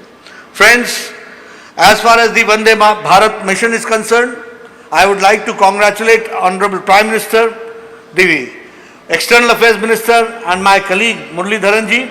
They have done a wonderful job. In the first phase, 15,000 people were brought in. In the second phase, 30,000 were brought in. All types of support systems were developed, and that is how we have to work. That is how we worked. Friends, we all know that nobody knew what this Corona crisis is there. It was unimaginable, uncalculable. Daily, day to day, new problems used to erupt, and Prime Minister Modi used to solve those problems. We had never imagined about the migrant laborers problem. We all understand that we wanted that the migrant laborers should stay where they are. We wanted, we all saw to it that they should get ration, free ration, so that they can sustain themselves. But there was an emotional issue. They wanted to go to their native places. With all the sufferings and pains, we were and we are with the migrant laborers. But Government of India tried to take them. 4,286 Shramik trains were brought in, were put in force, and more than 58 lakh people were taken to their safe destinations, quarantined. Their good health was also taken care. Some 50 lakh people were taken through buses and other mediums. We have tried to see to it that whatever best we could do, because this was unimaginable situation which had erupted. But at the same time, Bharatiya Janata Party also took the initiative. Lakhs of footwears were distributed, food packets were distributed, shelters were developed, supported the home institutional quarantine facility. Whatever best we could do, we have tried to do and go forward. ഞാൻ ഈ പ്രധാനമന്ത്രിയുടെ Atmanirbhar ഭാരതിന്റെ മുദ്രാവാക്യമായിട്ടുള്ള make local vocal എന്നുള്ള മുദ്രാവാക്യം, പ്രാദേശികമായിട്ടുള്ള ഉൽപ്പന്നങ്ങളെ ആഗോള വിപണിയിലെത്തിക്കുക എന്നുള്ള ആശയം, ഈ ആശയം പ്രധാനമന്ത്രി മുന്നോട്ട് വെച്ചത് ഞാൻ കേരളത്തിന്റെ സന്ദർഭത്തിൽ ആലോചിക്കുമ്പോൾ എനിക്ക് ഓർമ്മ വരുന്നത് കേരളത്തിന്റെ അനന്തമായിട്ടുള്ള വിനോദസഞ്ചാര മേഖലയുടെ സാധ്യതകളാണ്. ലോകം മുഴുവൻ പ്രതീക്ഷയോടുകൂടി ഏറ്റവും ആകർഷകമായിട്ടുള്ള മേഖലയായിട്ട് കാണുന്നതാണ് കേരളത്തിന്റെ വിനോദസഞ്ചാര മേഖല. കേരളത്തിന്റെ ഈ രാജ്യത്തിന്റെ മുഴുവൻ കുരുമുളകിന്റെ 97% ഉൽപ്പാദിപ്പിക്കുന്നത് കേരളത്തിലാണ്. പ്രകൃതിദത്ത റബ്ബറിന്റെ 85% കേരളത്തിലാണ്. കേരളമാണ് 85% മേഖല. പ്രകൃതിദത്ത റബ്ബർ ഉൽപ്പാദിപ്പിക്കുന്ന മേഖലകളുടെ 85% കേരളത്തിലാണ്. നാളികേരവും കശുവണ്ടിയും സുഗന്ധദ്രവ്യങ്ങളും അതോടൊപ്പം കൈത്തറിയും കരകൗശല വസ്തുക്കളും ഇതെല്ലാം തന്നെ ആഗോള വിപണിയിൽ ഏറ്റവും വിലപിടിപ്പുള്ള, ഏറ്റവും വിപണന സാധ്യതകളുള്ള ഉൽപ്പന്നങ്ങളാണ്. കേരളത്തിന്റെ സമ്പദ് വ്യവസ്ഥയെ ശക്തിപ്പെടുത്താൻ, കേരളത്തിന് വിവിധ ആയിരക്കണക്കിന് ആളുകൾക്ക് തൊഴിലവസരങ്ങൾ സൃഷ്ടിക്കാൻ അതിന് സാധിക്കുന്ന, അതിന് അവസരങ്ങൾ സൃഷ്ടിക്കുന്ന മേഖലകളാണ് ഇതെല്ലാം തന്നെ. ഈ ആത്മനിർഭർ ഭാരതിന്റെ ഭാഗമായിട്ട് ഇതിനെയൊക്കെ പ്രയോജനപ്പെടുത്താൻ നമ്മൾ കേരളത്തിലെ ജനങ്ങൾ മുന്നോട്ട് വരണം എന്നാണ് എനിക്ക് അഭ്യർത്ഥിക്കാനുള്ളത്. ഈ പ്രവർത്തനങ്ങൾ സംഘടിപ്പിച്ചപ്പോൾ പ്രധാനമന്ത്രി നരേന്ദ്രമോദിജി ഒരുപക്ഷെ നമ്മുടെ രാജ്യത്തെ ജനങ്ങളുടെ കാര്യം മാത്രം നോക്കുന്ന രാഷ്ട്രത്തലവനായിട്ട് അദ്ദേഹം ഒതുങ്ങി നിന്നില്ല. അദ്ദേഹം ലോകത്തിലെ ഏറ്റവും വലിയ സമ്പദ്ഘടനകളുടെ കൂട്ടായ്മയായിട്ടുള്ള G20, ലോകത്തിലെ ഏറ്റവും വലിയ സമ്പദ്ഘടനകൾ അങ്ങനെയുള്ളവരുടെ കൂട്ടായ്മയാണ്. ആ G20യുടെ യോഗം സംഘടിപ്പിക്കാൻ അദ്ദേഹം മുൻകൈയെടുത്തു. മാത്രമല്ല, ലോകത്തിലെ വിവിധ രാജ്യങ്ങൾ അവരുടെ രാജ്യങ്ങളിലെ ജനങ്ങളെ മാത്രം കാര്യങ്ങൾ നോക്കി അവർ ഒതുങ്ങിക്കൂടിയപ്പോൾ ഇന്ത്യ ലോകത്തിലെ 119 രാജ്യങ്ങൾക്ക് ആവശ്യമായിട്ടുള്ള മരുന്നുകൾ നമ്മൾ എത്തിച്ചു കൊടുത്തു. മാത്രമല്ല, ലോകത്തിന്റെ വിവിധ ഭാഗങ്ങളിലുള്ള ഇന്ത്യൻ പൗരന്മാരായിട്ടുള്ള ആളുകളെ തിരിച്ചു കൊണ്ടുവരാൻ പ്രധാനമന്ത്രി നരേന്ദ്രമോദിജി, നമ്മുടെ വിദേശകാര്യമന്ത്രി ശ്രീ ജയശങ്കർജി അവരുടെ നേതൃത്വത്തിൽ വന്ദേ ഭാരത് മിഷൻ എന്നുള്ള പേരിൽ നമ്മൾ അതിനു വേണ്ടിയിട്ടുള്ള പദ്ധതി ആവിഷ്കരിച്ചു. 10,000-കണക്കിന് ആളുകൾ വിവിധ മാർഗങ്ങളിലൂടെ ഇന്ന് ഇന്ത്യയിലേക്ക് തിരിച്ചു വന്നിരിക്കുകയാണ്. നഡ്ഡാജി, in Kerala alone 52,000 people have already reached under Vande Bharat mission. 52,000-ഓളം ആളുകളാണ് കേരളത്തിൽ മാത്രം വന്ദേ ഭാരത് മിഷന്റെ ഭാഗമായിട്ട് എത്തിയിരിക്കുന്നത്. മാത്രമല്ല, കൊറോണ പ്രതിസന്ധി ഓരോ ദിവസവും പുതിയ പുതിയ പ്രശ്നങ്ങളാണ് സൃഷ്ടിച്ചത്. ഒരുപക്ഷെ നമ്മൾ മുൻകൂട്ടി കണ്ടിട്ടില്ലാത്ത നിരവധി പ്രശ്നങ്ങൾ. കുടിയേറ്റ തൊഴിലാളികളുടെ കാര്യം നമുക്ക് എല്ലാവർക്കും അറിയാം. ലക്ഷക്കണക്കിന് ആളുകൾ ഈ രാജ്യത്തിന്റെ വിവിധ ഭാഗങ്ങളിലായിട്ട് അവർ ജീവിക്കുന്നുണ്ട്. അവർക്ക് വേണ്ടിയിട്ടുള്ള എല്ലാ സൗകര്യങ്ങളും കേന്ദ്ര സർക്കാർ ഒരുക്കിയിരുന്നു. അവർക്ക് ആവശ്യമായിട്ടുള്ള സാമൂഹ്യ കിച്ചണുകൾ, അവർക്ക് ആവശ്യമായിട്ടുള്ള ഭക്ഷ്യവസ്തുക്കൾ, അവർക്ക് താമസിക്കാനുള്ള ഷെൽട്ടറുകൾ, ഇതിനൊക്കെ വേണ്ടിയിട്ടുള്ള സംവിധാനങ്ങളൊക്കെ ഒരുക്കിയിരുന്നെങ്കിൽ പോലും അവരിൽ പലരും അവരുടെ കുടുംബത്തോടൊപ്പം ചേരാൻ ആഗ്രഹിച്ചു. അവർക്കെല്ലാവർക്കും അവരവരുടെ സ്വന്തം നാട്ടിൽ പോകണമെന്ന് ആഗ്രഹിച്ചു. കേന്ദ്ര സർക്കാർ 4,500ഓളം ശ്രമിക് ട്രെയിനുകളാണ് ഈ ആളുകളെ അവരവരുടെ സ്വന്തം നാട്ടിൽ എത്തിക്കാനായിട്ട് ഏർപ്പെടുത്തിയത്.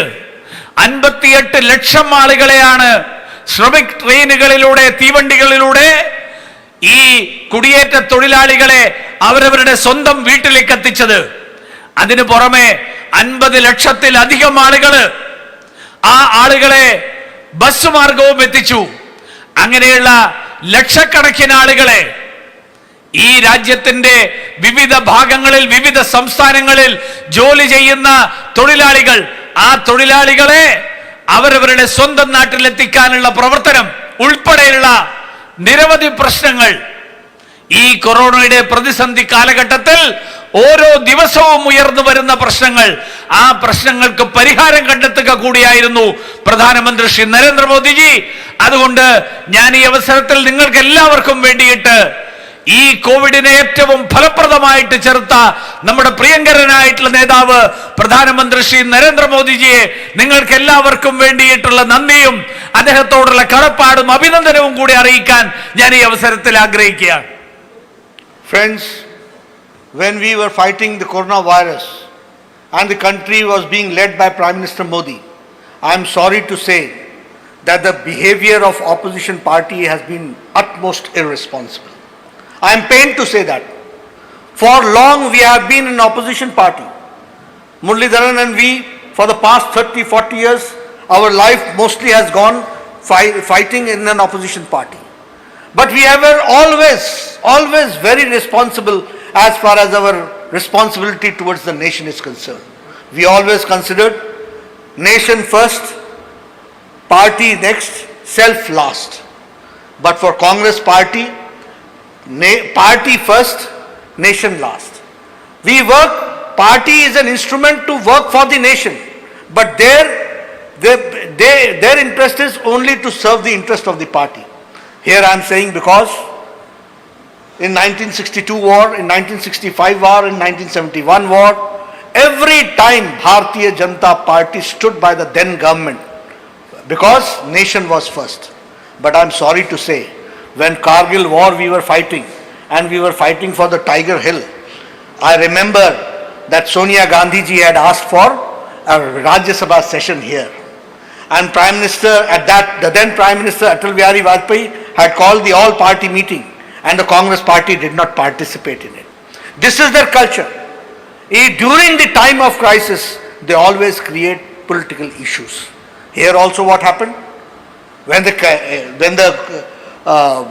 lockdown was imposed, why did you impose the lockdown? What was the need of it? Not realizing that the Punjab Chief Minister has imposed the lockdown before Modi ji's announcement. Not realizing that Rajasthan has imposed the lockdown before Modi ji announced. Then after some time, why don't you lift the lockdown? Why don't you lift the lockdown? Not understanding that your chief ministers have asked Modi ji that lockdown should be extended. Then they said that why are you not lifting the lockdown? When we started lifting, why are you lifting the lockdown? What is the roadmap? In all circumstances, only opposition for the sake of opposition, and an irresponsible opposition that has been there. Today, Sonia Gandhi is saying that we should reduce the petrol prices. She doesn't know that Maharashtra, Punjab, Puducherry, Rajasthan, during the corona crisis, they have enhanced the petrol prices. They are all Congress state governments. Your chief ministers don't listen to you, and you try to talk to Modi ji about these issues. This is sheer politics which you are playing, and I feel that we should always remember that country first and party next. Party is for the country, not the nation for the party. That we have to understand, and that Congress should understand in the letter and spirit, I would like to say. ഈ കോവിഡിനെ പ്രതിരോധിക്കാൻ പ്രധാനമന്ത്രിയുടെ നേതൃത്വത്തിൽ ഇത്രയും അഭിമാനകരമായിട്ടുള്ള രീതിയിലുള്ള പ്രവർത്തനം നടത്തുമ്പോൾ വളരെ ദുഃഖത്തോടുകൂടി പറയാൻ ആഗ്രഹിക്കുകയാണ്, പ്രതിപക്ഷത്തിന്റെ സമീപനം അങ്ങേയറ്റം നിരുത്തരവാദപരമായിരുന്നു എന്നുള്ളത്.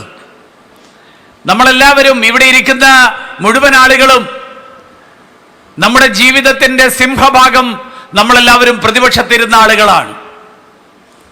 പ്രതിപക്ഷത്തിരുന്നു കൊണ്ടുള്ള പ്രവർത്തനങ്ങൾ നമുക്കാർക്കും പുത്തരിയല്ല, അതിലൊരു പുതുമയില്ല. ദീർഘകാലത്തോളം പ്രതിപക്ഷത്തിരുന്ന് പ്രവർത്തിച്ച ആളുകളാണ്.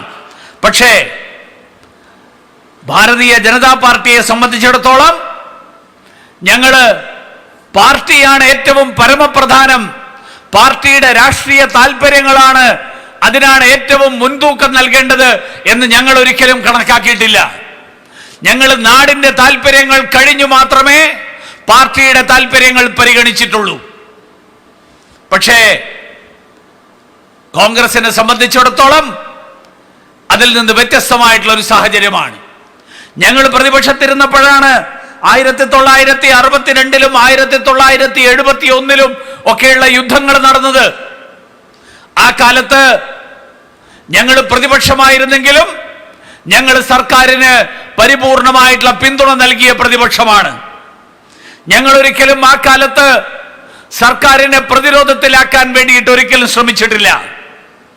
പക്ഷേ നമുക്കറിയാം, കാർഗിൽ യുദ്ധം നടന്നപ്പോൾ നമ്മുടെ ധീര ജവാന്മാർ ടൈഗർ ഹിൽ കീഴടക്കാൻ വേണ്ടിയിട്ട് അവരുടെ ജീവൻ ബലിയർപ്പിക്കുന്ന ഘട്ടത്തിൽ ഇവിടെ സോണിയാഗാന്ധിയുടെ ആവശ്യം പാർലമെന്റ് സമ്മേളിക്കണം എന്നുള്ളതായിരുന്നു. അന്നത്തെ പ്രധാനമന്ത്രി ബഹുമാന്യനായിട്ടുള്ള അടൽ ബിഹാരി വാജ്പേയി അദ്ദേഹം സർവകക്ഷി യോഗം വിളിച്ചുകൂട്ടിയപ്പോൾ സോണിയാഗാന്ധി ആ സമ്മേളനത്തിൽ അടക്കം പങ്കെടുത്തില്ല. ഇപ്പോഴും എന്താ നടന്നുകൊണ്ടിരിക്കുന്നത്? ലോക്ക്ഡൌൺ പ്രഖ്യാപിച്ചപ്പോ എന്തിനാണ് ലോക്ക്ഡൌൺ പ്രഖ്യാപിക്കുന്നത് എന്നാണ് ചില ആളുകൾ ചോദിക്കുന്നത്. അവർക്കറിയില്ല, നരേന്ദ്രമോദി ലോക്ക്ഡൌൺ പ്രഖ്യാപിക്കുന്നതിന് മുൻപ് നിങ്ങളുടെ മുഖ്യമന്ത്രിമാര് പഞ്ചാബിലും രാജസ്ഥാനിലും അതിനു മുൻപ് തന്നെ ലോക്ക്ഡൌൺ പ്രഖ്യാപിച്ചു. അത് കഴിഞ്ഞപ്പോ പിന്നത്തെ ചോദ്യം, എന്താ ലോക്ക്ഡൌണിന് ഇളവ് നൽകാത്തത് എന്നായി. നിങ്ങളുടെ തന്നെ മുഖ്യമന്ത്രിമാർ ആവശ്യപ്പെടുന്നു ലോക്ക്ഡൌൺ ഇതേപോലെ കർശനമായിട്ട് തുടരണം. പക്ഷെ നിങ്ങളുടെ ചോദ്യം എന്താണ് ലോക്ക്ഡൌൺ ഒഴിവാക്കാത്തത്, എന്താണ് ലോക്ക്ഡൌണിന് ഇളവ് നൽകാത്തത് എന്നാണ്. ലോക്ക്ഡൌൺ പിൻവലിക്കുന്ന കാര്യം വന്നപ്പോ അടുത്ത ചോദ്യം, ഇപ്പോഴെന്താ ലോക്ക്ഡൌൺ പിൻവലിക്കുന്നത്, ലോക്ക്ഡൌൺ പിൻവലിക്കാനുള്ള റോഡ് മാപ്പ് എന്താണ്? അതിനുള്ള പിൻവലിച്ചതിന് ശേഷമുള്ള നടപടികളുടെ മാർഗരേഖ എന്താണ്? ഇതാണ് നിങ്ങളുടെ നേതാക്കന്മാർ ചോദിക്കുന്നത്. ഇപ്പോ സോണിയാഗാന്ധി പെട്രോൾ വിലവർദ്ധനയെ കുറിച്ച് കത്തെഴുതുകയാണ്.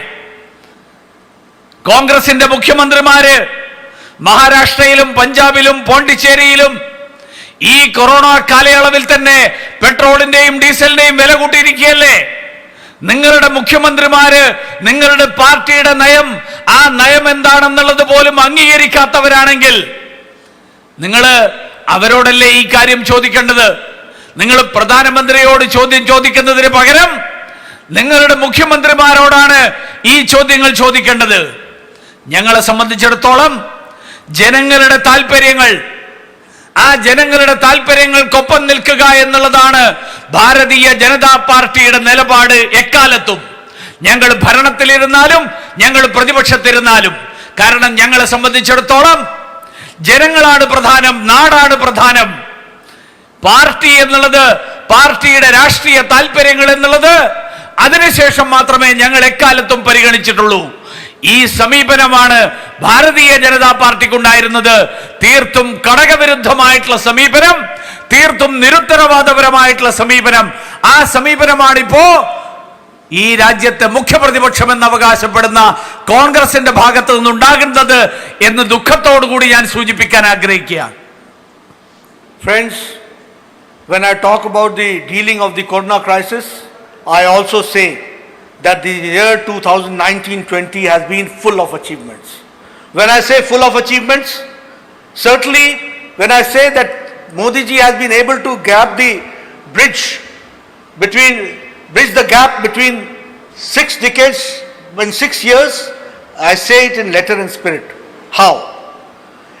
Since 50s we have been saying that abrogate Article 370. I remember the slogan which we used to shout, Kashmir से कन्याकुमारी तक भारत एक है, एक देश में एक निशान, एक विधान, एक संविधान, एक निशान रहेगा. This is what we used to say. Congress got the opportunity of 3/4 majority 3-4 times. But since 1950 till 2019, they did not abrogate Article 370, which was a hurdle in mainstreaming Jammu Kashmir, which was the reason that the seeds of separatism was being sown there. But when Modi ji came in, Modi 2 government came with full majority, it was the political will of Prime Minister Modi and it was the political acumen of the Home Minister Amit Shah that Article 370 was abrogated and 35A was done away. This is what I would like to share with you.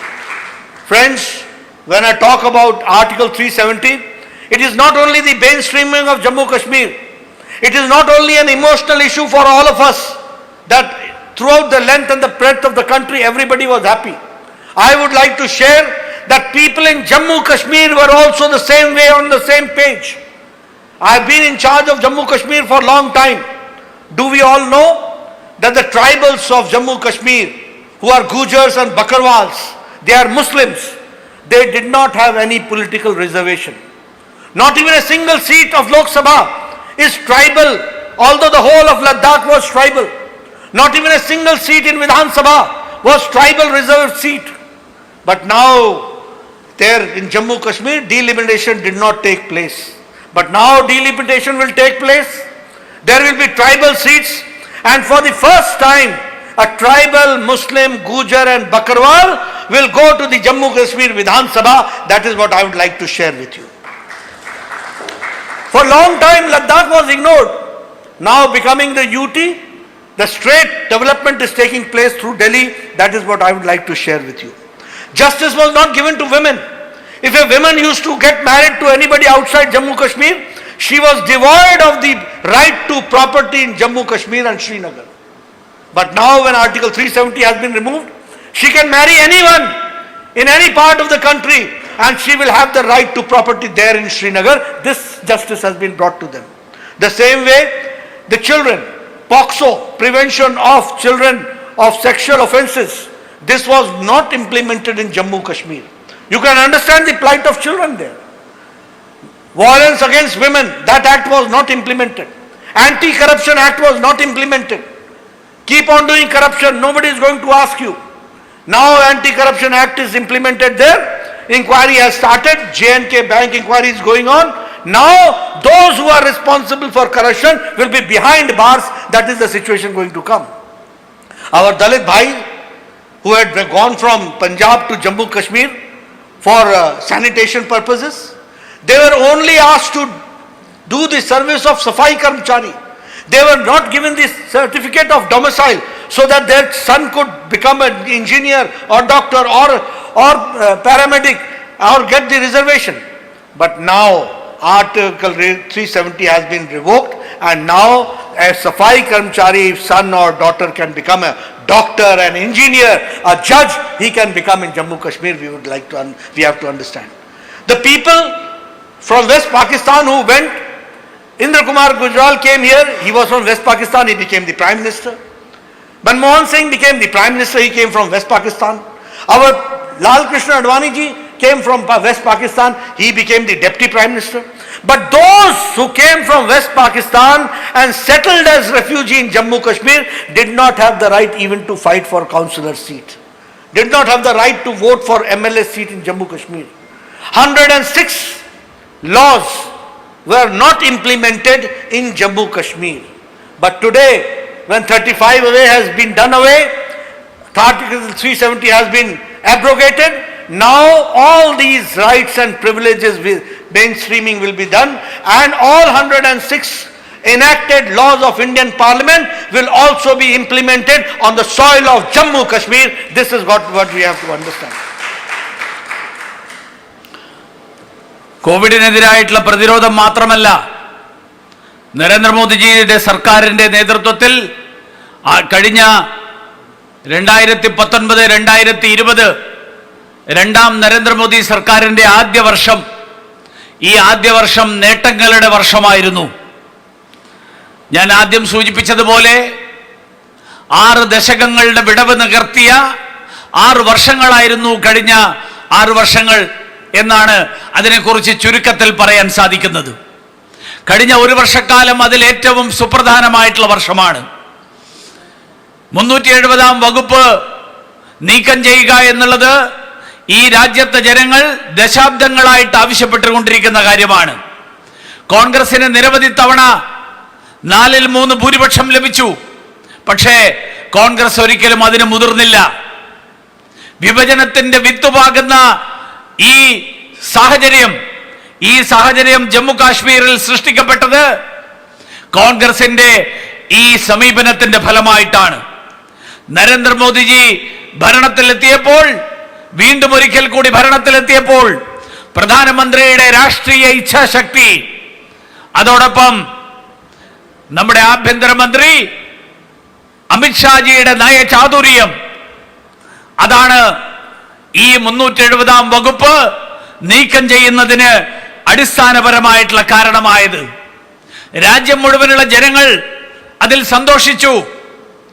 രാജ്യം മുഴുവൻ എന്ന് ഞാൻ പറയുമ്പോ ജമ്മു കാശ്മീരിന് പുറത്തുള്ള ആളുകൾ മാത്രമല്ല, ജമ്മു കാശ്മീരുമായിട്ട് ദീർഘകാലത്തെ ബന്ധമുള്ള ആളെന്നുള്ള നിലയിൽ ജമ്മു കാശ്മീരിലെ ജനങ്ങൾ ഉൾപ്പെടെ അതിൽ ആഹ്ലാദിച്ചു.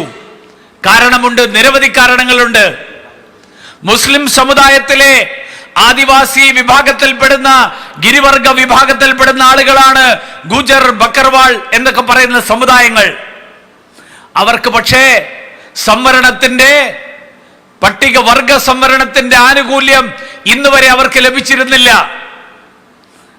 370-ാം വകുപ്പ് നീക്കം ചെയ്തപ്പോൾ അവർക്ക് ലഭിക്കാൻ പോകുന്ന ആനുകൂല്യം, ഇനി അവിടെ ഈ നിയോജക മണ്ഡലങ്ങളുടെ പുനർനിർണയം നടന്നതിന് ശേഷം അവിടെ തെരഞ്ഞെടുപ്പ് നടക്കുമ്പോൾ ജമ്മു കാശ്മീരിലെ നിയമസഭയിലേക്ക് മുസ്ലിം സമുദായത്തിൽപ്പെടുന്ന ആദിവാസി ഗിരിവർഗ വിഭാഗങ്ങളിൽപ്പെടുന്ന ആളുകൾ തെരഞ്ഞെടുപ്പിൽ ജയിച്ച് അവര് നിയമസഭാംഗങ്ങളാകും. സ്ത്രീകളോടുള്ള വിവേചനം ജമ്മു കാശ്മീരിൽ ഇത്രയും കാലം 370-ന്റെ മറവിൽ നടക്കുകയായിരുന്നു. ജമ്മു കാശ്മീരിലെ താമസക്കാരായിട്ടുള്ള സ്ത്രീകൾ അവർ പുറത്തുള്ള സംസ്ഥാനങ്ങളിലെ ആരെയെങ്കിലും വിവാഹം ചെയ്തു കഴിഞ്ഞാൽ അവർക്ക് അവരുടെ സ്വന്തം സ്വത്തവകാശം നഷ്ടപ്പെടുന്ന ഒരു സ്ഥിതിയാണ് ഉണ്ടായിരുന്നത്. 370 വകുപ്പ് നീക്കം ചെയ്തതോടുകൂടി ആ സാഹചര്യം മാറിയിരിക്കുന്നു. കുട്ടികളോടുള്ള അതിക്രമങ്ങൾ തടയാൻ ഇന്ത്യൻ പാർലമെന്റ് പാസാക്കിയിട്ടുള്ള പോക്സോ നിയമം പോലും ജമ്മു കാശ്മീരിൽ നടപ്പാക്കിയിരുന്നില്ല. കുട്ടികളോടുള്ള അതിക്രമം തടയുന്നതിന് പോലും 370 വകുപ്പിന്റെ മറവിൽ അവിടെ അതിന് തടസ്സം സൃഷ്ടിക്കുകയായിരുന്നു. അഴിമതി നിരോധന നിയമം ജമ്മു കാശ്മീരിൽ നടപ്പാക്കിയിരുന്നില്ല. 370 വകുപ്പ് നീക്കം ചെയ്തപ്പോ നമ്മൾ കണ്ടല്ലോ, ജമ്മു കാശ്മീർ ബാങ്കിന്റെ പേരിൽ നടന്ന വലിയ കുംഭകോണം. ആ കുംഭകോണം ഇതാ അന്വേഷിക്കപ്പെടുന്നു. അഴിമതിക്കാര് മുഴുവൻ തന്നെ അവര് മുഴുവൻ ജയിലറകളിൽ ഉള്ളാകുന്ന സാഹചര്യം, ആ സാഹചര്യം ഉണ്ടാകാൻ പോവുകയാണ്. അവിടെ ശുചീകരണ തൊഴിലാളികളായിട്ട് പോയിട്ടുള്ള ആളുകൾ, ആ ശുചീകരണ തൊഴിലാളികൾ അവര് ജീവിതകാലം മുഴുവൻ തന്നെ ശുചീകരണ തൊഴിലാളികളായിട്ട് അവരുടെ തലമുറകളായിട്ട് ശുചീകരണ തൊഴിലാളികളായിട്ട് ജീവിക്കുകയായിരുന്നു. അവരുടെ മക്കൾക്ക് അവിടെ വിദ്യാഭ്യാസ സ്ഥാപനങ്ങളിൽ പഠിക്കാനുള്ള സാഹചര്യമില്ല, അവർക്ക് ഉയർന്ന ജോലികൾക്കുള്ള സാഹചര്യമില്ല. ആ സാഹചര്യമൊക്കെ സംവരണമില്ലാതാക്കിയ 370 വകുപ്പ് മറവിൽ സംവരണമില്ലാതാക്കിയ സമീപനം, ആ സമീപനം ഇതാ ഈ 370 വകുപ്പ് നീക്കം ചെയ്തതോടുകൂടി മാറിയിരിക്കുന്നു. നമുക്കറിയാം, ശ്രീ ഇന്ദർ കുമാർ ഗുജ്റാൽ ഇന്ത്യയുടെ പ്രധാനമന്ത്രിയായിരുന്നു. അദ്ദേഹം ജനിച്ചത് ഇന്നത്തെ പാകിസ്ഥാൻ, പടിഞ്ഞാറൻ പാകിസ്ഥാനിലാണ്. ശ്രീ മൻമോഹൻ സിംഗ് ജി അദ്ദേഹം ജനിച്ചത് ഇന്നത്തെ പാകിസ്ഥാനിലാണ്. ശ്രീ ലാൽ കൃഷ്ണ അഡ്വാനി അദ്ദേഹം ജനിച്ചത് ഇന്നത്തെ പാകിസ്ഥാനിലാണ്. അവരൊക്കെ അവിടെ നിന്ന് ഇപ്പോഴത്തെ ഈ ഇന്ത്യയിലേക്ക് തിരിച്ചു വന്നവരാണ്, ഇവിടത്തേക്ക് വന്ന ആളുകളാണ്. അവരൊക്കെ ഇന്ത്യൻ പാർലമെന്റിലേക്ക് മത്സരിച്ചു, ഇന്ത്യയുടെ പ്രധാനമന്ത്രിയായി, ഉപപ്രധാനമന്ത്രിയായി. പക്ഷേ പാകിസ്ഥാനിൽ നിന്ന് ജമ്മു കാശ്മീരിലേക്ക് വന്നിട്ടുള്ള ഒരാൾക്ക് പോലും പാർലമെന്റ് പോകട്ടെ, ഒരു നഗരസഭാ അംഗം പോലും ആകാൻ, തെരഞ്ഞെടുപ്പിൽ മത്സരിക്കാൻ പോലും സാധിക്കാത്ത സാഹചര്യം, അതാണ് ജമ്മു കാശ്മീരിൽ ഉണ്ടായിരുന്നത്. 35A വകുപ്പ് നീക്കം ചെയ്തതോടുകൂടി, 370 വകുപ്പ് നീക്കം ചെയ്തതോടുകൂടി ഈ രാജ്യത്തെ മുഴുവൻ ജനങ്ങളെയും, ജമ്മു കാശ്മീരിലെ എല്ലാ വിഭാഗം ജനങ്ങളെയും, അവരെ എല്ലാവരെയും തുല്യരായിട്ട് കാണുന്ന ഒരു സാഹചര്യം, ആ സാഹചര്യമാണ് ഇന്ന് ജമ്മു കാശ്മീരിൽ ഇന്ത്യയിൽ സൃഷ്ടിക്കപ്പെട്ടിരിക്കുന്നത്. നരേന്ദ്രമോദിയുടെ നേതൃത്വത്തിലുള്ള സർക്കാർ, ആ സർക്കാരിന്റെ പ്രവർത്തനം, 370 വകുപ്പ് ഒരു വലിയ നേട്ടം, 6 വർഷങ്ങളുടെ വിടവ് നികത്തിയ നേട്ടമായിരുന്നു എന്ന് ഞാൻ സൂചിപ്പിക്കാനുള്ള കാരണം അതാണ്. The same way, if we talk about triple talaq, for centuries our sisters, Muslim sisters, were devoid of the right of dignity. It was the political will of Shri Narendra Modi ji that the parliament enacted, and we did away with the triple talaq, and more than 9 crore women, Muslim women, our sisters, they got the right to live with dignity. This was done by removing the triple talaq by an enactment of the parliament. And here I would like to share that even the Islamic countries like Pakistan, like Bangladesh, like Afghanistan, like Syria, like Turkey, like Indonesia, like Malaysia, like Syria, all these are Islamic countries. But there they do not have triple talaq. It was only in India that is where we had triple talaq. And for centuries our sisters, Muslim sisters, used to suffer because of that, and they did not have the life of dignity. So now, after removing the triple talaq and going away of the triple talaq, full dignity has been maintained, and they have been mainstreamed in the life and in the society. That's what I'd like to share. ഇത് മാത്രമല്ല, മുത്തലാഖ് നിർത്തലാക്കാനുള്ള തീരുമാനം കേന്ദ്ര സർക്കാർ എടുത്തു. ദശാബ്ദങ്ങളായിട്ട് നമ്മുടെ നാട്ടിലെ മുസ്ലിം സഹോദരിമാര് അവർ നേരിട്ട് കൊണ്ടിരിക്കുന്ന വലിയ വിവേചനമാണ് ഈ മുത്തലാഖിന്റെ പേരിൽ നടന്നുകൊണ്ടിരിക്കുന്നത്. ലോകത്തിലെ മറ്റ് നിരവധി മുസ്ലിം രാജ്യങ്ങൾ, ഇസ്ലാമിക രാജ്യങ്ങൾ, ഇന്തോനേഷ്യയും മലേഷ്യയും സിറിയയും ബംഗ്ലാദേശും ഉൾപ്പെടെയുള്ള നിരവധി ഇസ്ലാമിക രാജ്യങ്ങൾ. ആ ഇസ്ലാമിക രാജ്യങ്ങളിൽ അവിടെ എവിടെയുമില്ലാത്ത ഒരു സമീപനം, അത്തരത്തിലുള്ള ഒരു നിലപാട്, ആ നിലപാടാണ് നമ്മുടെ രാജ്യത്തുണ്ടായിരുന്നത്. മതത്തിന്റെ പേരിൽ ഒരു സമുദായത്തിൽ അവിടുത്തെ സ്ത്രീകൾ നേരിടേണ്ടി വരുന്ന വിവേചനം, ആ വിവേചനം ഇല്ലാതാക്കാൻ ഐതിഹാസികമായിട്ടുള്ള തീരുമാനം, അങ്ങനെയുള്ള ഒരു തീരുമാനമാണ് നരേന്ദ്രമോദിയുടെ നേതൃത്വത്തിലുള്ള സർക്കാർ, ആ സർക്കാർ ഏറ്റെടുത്തിട്ടുള്ള, ആ സർക്കാർ നടത്തിയിട്ടുള്ളത്.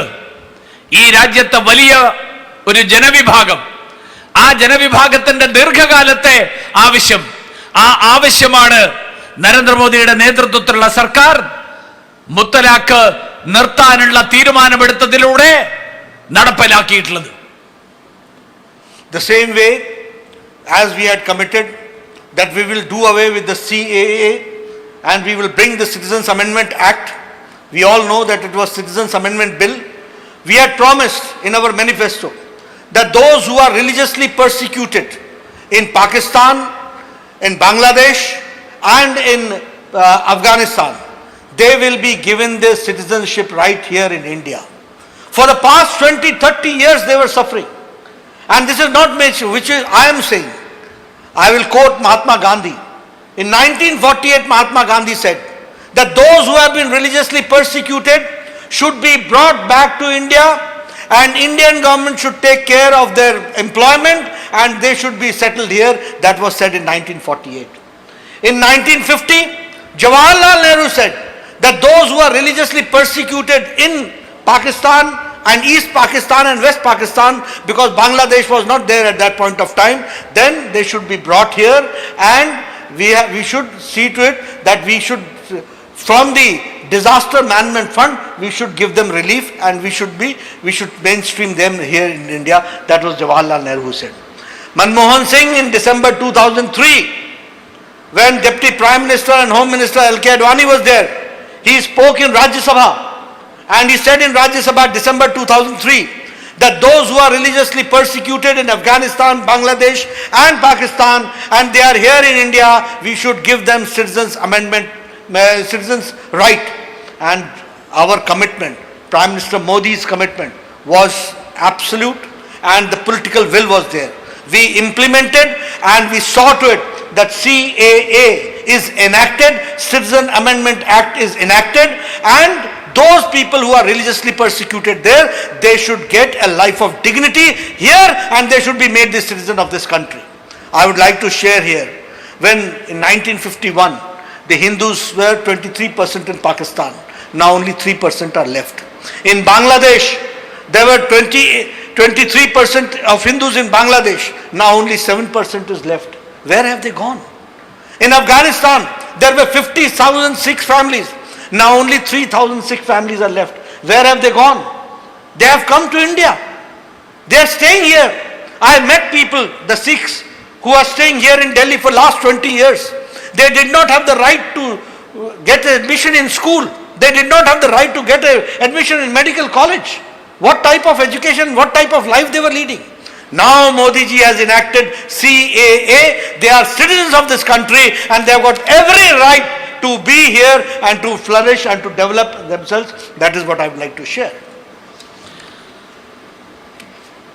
അത് മാത്രമല്ല, പൗരത്വ നിയമ ഭേദഗതി, ആ പൗരത്വ നിയമ ഭേദഗതി നമ്മുടെ സർക്കാർ നടപ്പിലാക്കി. പാകിസ്ഥാനിലും ബംഗ്ലാദേശിലും അഫ്ഗാനിസ്ഥാനിലും മതത്തിന്റെ പേരിൽ പീഡനം അനുഭവിക്കുന്ന ആളുകൾക്ക് ഇന്ത്യയിൽ പൗരത്വം നൽകാനുള്ള നിയമം, ഇത് ഭാരതീയ ജനതാ പാർട്ടിയുടെ തെരഞ്ഞെടുപ്പ് പ്രകടന പത്രികയിൽ നമ്മൾ പറഞ്ഞിട്ടുള്ളൊരു കാര്യമാണ്. പക്ഷേ അതിനു മുൻപ് 1948 മഹാത്മാഗാന്ധി ഉന്നയിച്ചിട്ടുള്ള ആവശ്യമാണ്. അന്ന് ഗാന്ധിജി പറഞ്ഞിരുന്നു, മതപരമായിട്ട് പീഡിപ്പിക്കപ്പെടുന്നവരെ, പാകിസ്ഥാനിൽ പീഡിപ്പിക്കപ്പെടുന്നവരെ തിരിച്ചു കൊണ്ടുവന്ന് അവരെ മാന്യമായിട്ട് പുനരധിവസിപ്പിക്കാനുള്ള സംവിധാനം ഇന്ത്യ ഉണ്ടാക്കണം എന്ന് അദ്ദേഹം ആവശ്യപ്പെട്ടിരുന്നു. 1950 ജവഹർലാൽ നെഹ്റു എന്ന് പറഞ്ഞിരുന്നു, കിഴക്കൻ പാകിസ്ഥാനിലും പടിഞ്ഞാറൻ പാകിസ്ഥാനിലും, കാരണം അന്ന് ബംഗ്ലാദേശ് രൂപീകൃതമായിരുന്നില്ല, ഈ പാകിസ്ഥാനിൽ മതപരമായിട്ട് പീഡനം അനുഭവിക്കുന്നവരെ അവരെ തിരിച്ചു കൊണ്ടുവന്ന് ദുരന്ത നിവാരണ ഫണ്ടിലുള്ള പണം ഉപയോഗിച്ചുകൊണ്ട് അവരെ സംരക്ഷിക്കാനുള്ള നടപടി ഉണ്ടാകണം. 2003 പാർലമെന്റിൽ ശ്രീ ലാൽകൃഷ്ണ അഡ്വാനിജിയുടെ ചർച്ചക്കിടയിൽ പങ്കാളിയായിക്കൊണ്ട് ശ്രീ മൻമോഹൻ സിംഗ്, പിന്നീട് പ്രധാനമന്ത്രിയായിരുന്ന കോൺഗ്രസിന്റെ നേതാവ് ശ്രീ മൻമോഹൻ സിംഗ് 2003 ഡിസംബറിൽ അദ്ദേഹം പറഞ്ഞു, ഈ 3 രാജ്യങ്ങളിൽ മതപരമായിട്ടുള്ള കാരണങ്ങളാൽ പീഡനം അനുഭവിക്കുന്നവരെ അവരെ മുഴുവൻ തന്നെ തിരിച്ചു കൊണ്ടുവന്ന് അവർക്ക് ഇന്ത്യയിൽ പൗരത്വം നൽകാനുള്ള നടപടികൾ നമ്മുടെ സർക്കാർ ഉണ്ടാക്കണം എന്നാവശ്യപ്പെട്ടിരുന്നു. ദീർഘകാലമായിട്ടുള്ള ഒരു ആവശ്യം.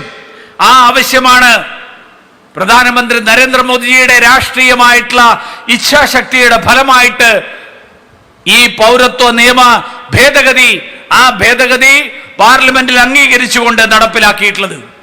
അതിലൂടെ ഈ 3 രാജ്യങ്ങളിൽ ഏറ്റവും കൂടുതൽ വിഷമം അനുഭവിക്കുന്ന ആളുകൾ, മതപരമായിട്ടുള്ള പീഡനം അനുഭവിക്കുന്ന ആളുകൾ, അവർ മാന്യമായിട്ട് ജീവിക്കാൻ ആവശ്യമായിട്ടുള്ള അതിനു വേണ്ടിയിട്ടുള്ള സംവിധാനങ്ങളാണ് ഒരുക്കിയിരിക്കുന്നത്. 1951 പാകിസ്ഥാനിൽ ഏതാണ്ട് 30% ഹിന്ദുക്കൾ ഉണ്ടായിരുന്നു. ഇന്ന് കഷ്ടിച്ച് 3% ഉള്ളൂ. ബംഗ്ലാദേശിൽ 23% ഉണ്ടായിരുന്നു. ഇന്ന് കഷ്ടിച്ച് 7% ഉള്ളൂ. അഫ്ഗാനിസ്ഥാനിൽ 60,000 സിഖുകാരുണ്ടായിരുന്നു. ഇന്ന് കഷ്ടിച്ച് 3000 ആളുകളേ ഉള്ളൂ. എവിടെ പോയി അവരെല്ലാവരും? ആയിരക്കണക്കിന് ആളുകൾ, ആ കൂട്ടത്തിൽ പെടുന്ന ആളുകൾ ഇന്ത്യയിലേക്കാണ് വന്നിട്ടുള്ളത്. അവർ അഭയാർത്ഥികളായിട്ട് ഇന്ത്യയിലേക്ക് വന്നു. അങ്ങനെയുള്ളവരെ ഈ ഡൽഹിയിൽ തന്നെ നേരിട്ട് കണ്ടിട്ടുണ്ട്.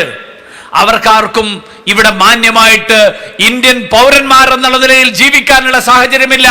അവർക്ക് വീട് വാങ്ങാൻ പറ്റില്ല, അവർക്ക് വിദ്യാഭ്യാസത്തിനുള്ള സൗകര്യങ്ങളില്ല, അവർക്ക് മറ്റാനുകൂല്യങ്ങളില്ല.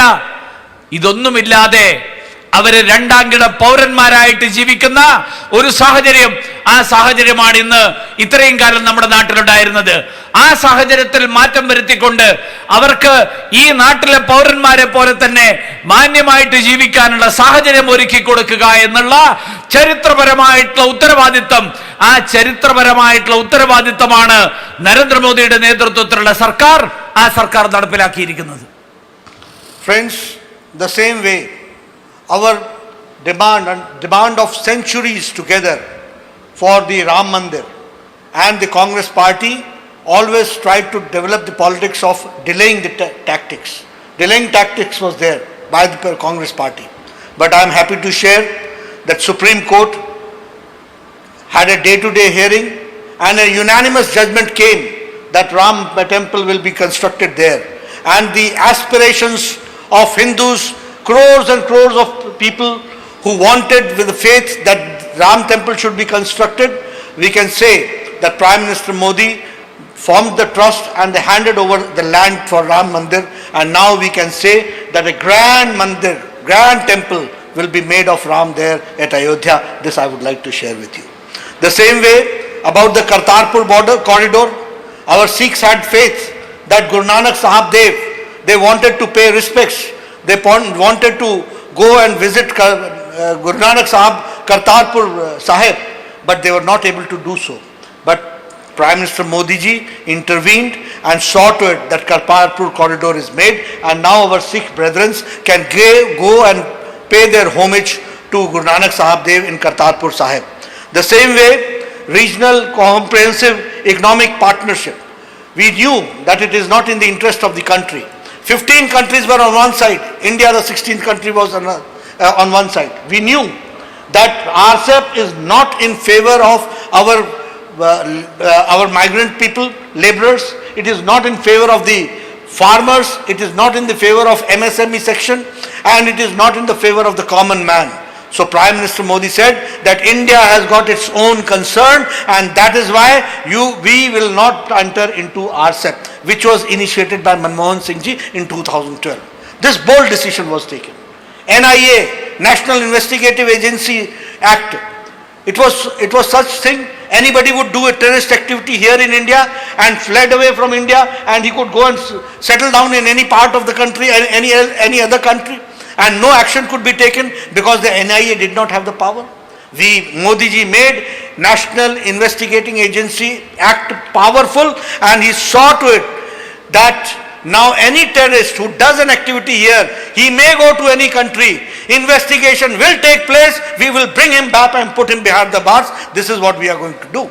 The same way, UAPA, Unlawful Activities Prevention Act. The law was so feeble that it could not say a terrorist. It was difficult to prove that a terrorist is a terrorist.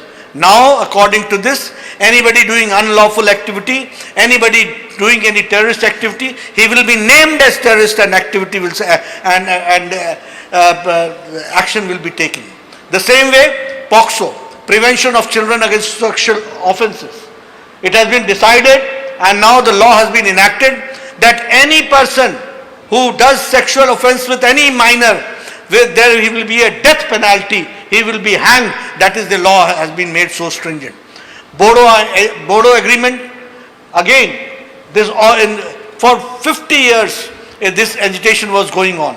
The Assam borders and the territory is now intact, and 1,500 crores have been given for the resettlement of the Bodos. That is what I'd like to share. In Tripura, Bru Riang, 34,000 families were internally displaced. They have been brought, and now 600 crore rupees is being given for their settlement. This is how India is working in the past 1 year. All these long-standing, that is why I said 6 decades work has been done in 6 years. All these long-standing pending demands have been fulfilled. അയോധ്യയിൽ ശ്രീരാമക്ഷേത്രത്തിന്റെ നിർമ്മാണം ഈ രാജ്യത്തെ മുഴുവൻ രാമഭക്തരുടെയും ജീവിതാഭിലാഷമായിരുന്നു. കോൺഗ്രസ് ഇത്രയും കാലവും ഈ കാര്യത്തിൽ ഒരു തീരുമാനമെടുക്കുന്നത് വൈകിപ്പിക്കുക എന്നുള്ള തന്ത്രമായിരുന്നു പയറ്റിക്കൊണ്ടിരുന്നത്. ഏതെങ്കിലും വഴികൾ കണ്ടെത്തിക്കൊണ്ട് തീരുമാനമുണ്ടാകാതെ നീട്ടിക്കൊണ്ടുപോകാനുള്ള കുതന്ത്രങ്ങളാണ് കോൺഗ്രസ് ഇത്രയും കാലം അതിൽ നടപ്പിലാക്കിയിരുന്നത്. പക്ഷേ സുപ്രീം കോടതി ഈ കാര്യത്തിൽ പ്രതിദിനം ദിവസം തോറും അതിലുള്ള വാദം കേട്ടുകൊണ്ട് തീരുമാനമെടുക്കാൻ നിശ്ചയിച്ചു. അതിന്റെ ഫലമായിട്ട് സുപ്രീം കോടതി എടുത്ത തീരുമാനത്തിനെ തുടർന്ന് പ്രധാനമന്ത്രി ശ്രീ നരേന്ദ്രമോദിജി അവിടെ ക്ഷേത്രത്തിന് ആവശ്യമായിട്ടുള്ള ഭൂമി, ആ ഭൂമിയിൽ ക്ഷേത്രം പണിയാൻ വേണ്ടിയിട്ടുള്ള ആ ട്രസ്റ്റ് രൂപീകരിച്ചു കഴിഞ്ഞു. ഇനി അയോധ്യയിൽ വളരെ മനോഹരമായിട്ടുള്ള ഒരു ശ്രീരാമക്ഷേത്രം, ആ ശ്രീരാമക്ഷേത്രം പണിഞ്ഞ് അത് നിർമ്മിക്കപ്പെടും എന്നുള്ള കാര്യം ഉറപ്പായിരിക്കുകയാണ്. അത് മാത്രമല്ല, സിഖുകാരുടെ ഗുരുവായിട്ടുള്ള ഗുരുനാനാക്ക് ദേവിന്റെ ജന്മസ്ഥലമായിട്ടുള്ള കർത്താർപൂർ, അത് അതിർത്തിക്ക് തൊട്ടപ്പുറത്ത് പാകിസ്ഥാനിലാണ്. അവിടേക്ക് പോകാൻ ഇതുവരെ സൗകര്യമുണ്ടായിരുന്നില്ല. കർത്താർപൂർ ഇടനാഴി ഉണ്ടാക്കിക്കൊണ്ട് ഇന്ത്യയിൽ നിന്നുള്ള സിഖ് തീർത്ഥാടകർക്ക് നിർബാധം പോകാനുള്ള സൗകര്യം നരേന്ദ്രമോദിജിയുടെ സർക്കാരാണ് നടപ്പിലാക്കിയത്. കർഷകർക്കും ചെറുകിട കച്ചവടക്കാർക്കും ഒക്കെ ദോഷകരമായിട്ട് ബാധിക്കുന്ന RCEP, ദക്ഷിണേഷ്യൻ രാജ്യങ്ങളായിട്ടുള്ള 15 രാജ്യങ്ങൾ, ആ 15 രാജ്യങ്ങൾ ഒരു വശത്ത് നിന്നുകൊണ്ട് RCEP കരാർ രൂപീകരിക്കാൻ താല്പര്യമെടുത്തപ്പോൾ ഈ നാട്ടിലെ കർഷകരുടെയും ചെറുകിട കച്ചവടക്കാരുടെയും താല്പര്യങ്ങൾ ഉയർത്തിപ്പിടിച്ചുകൊണ്ട് നമ്മുടെ പ്രധാനമന്ത്രി പറഞ്ഞു, ഈ രാജ്യത്തെ കർഷകരെയും ചെറുകിട കച്ചവടക്കാരെയും ബലി കൊടുത്തുകൊണ്ടുള്ള ഒരു കരാറിലും ഇന്ത്യ ഏർപ്പെടാൻ തയ്യാറല്ല. നമ്മൾ ഓർമ്മിക്കണം, കോൺഗ്രസ് സർക്കാരിന്റെ കാലത്ത്, മൻമോഹൻ സിംഗിന്റെ കാലത്താണ് ഇതിനു വേണ്ടിയിട്ടുള്ള ചർച്ചകൾ തുടങ്ങി വെച്ചത്.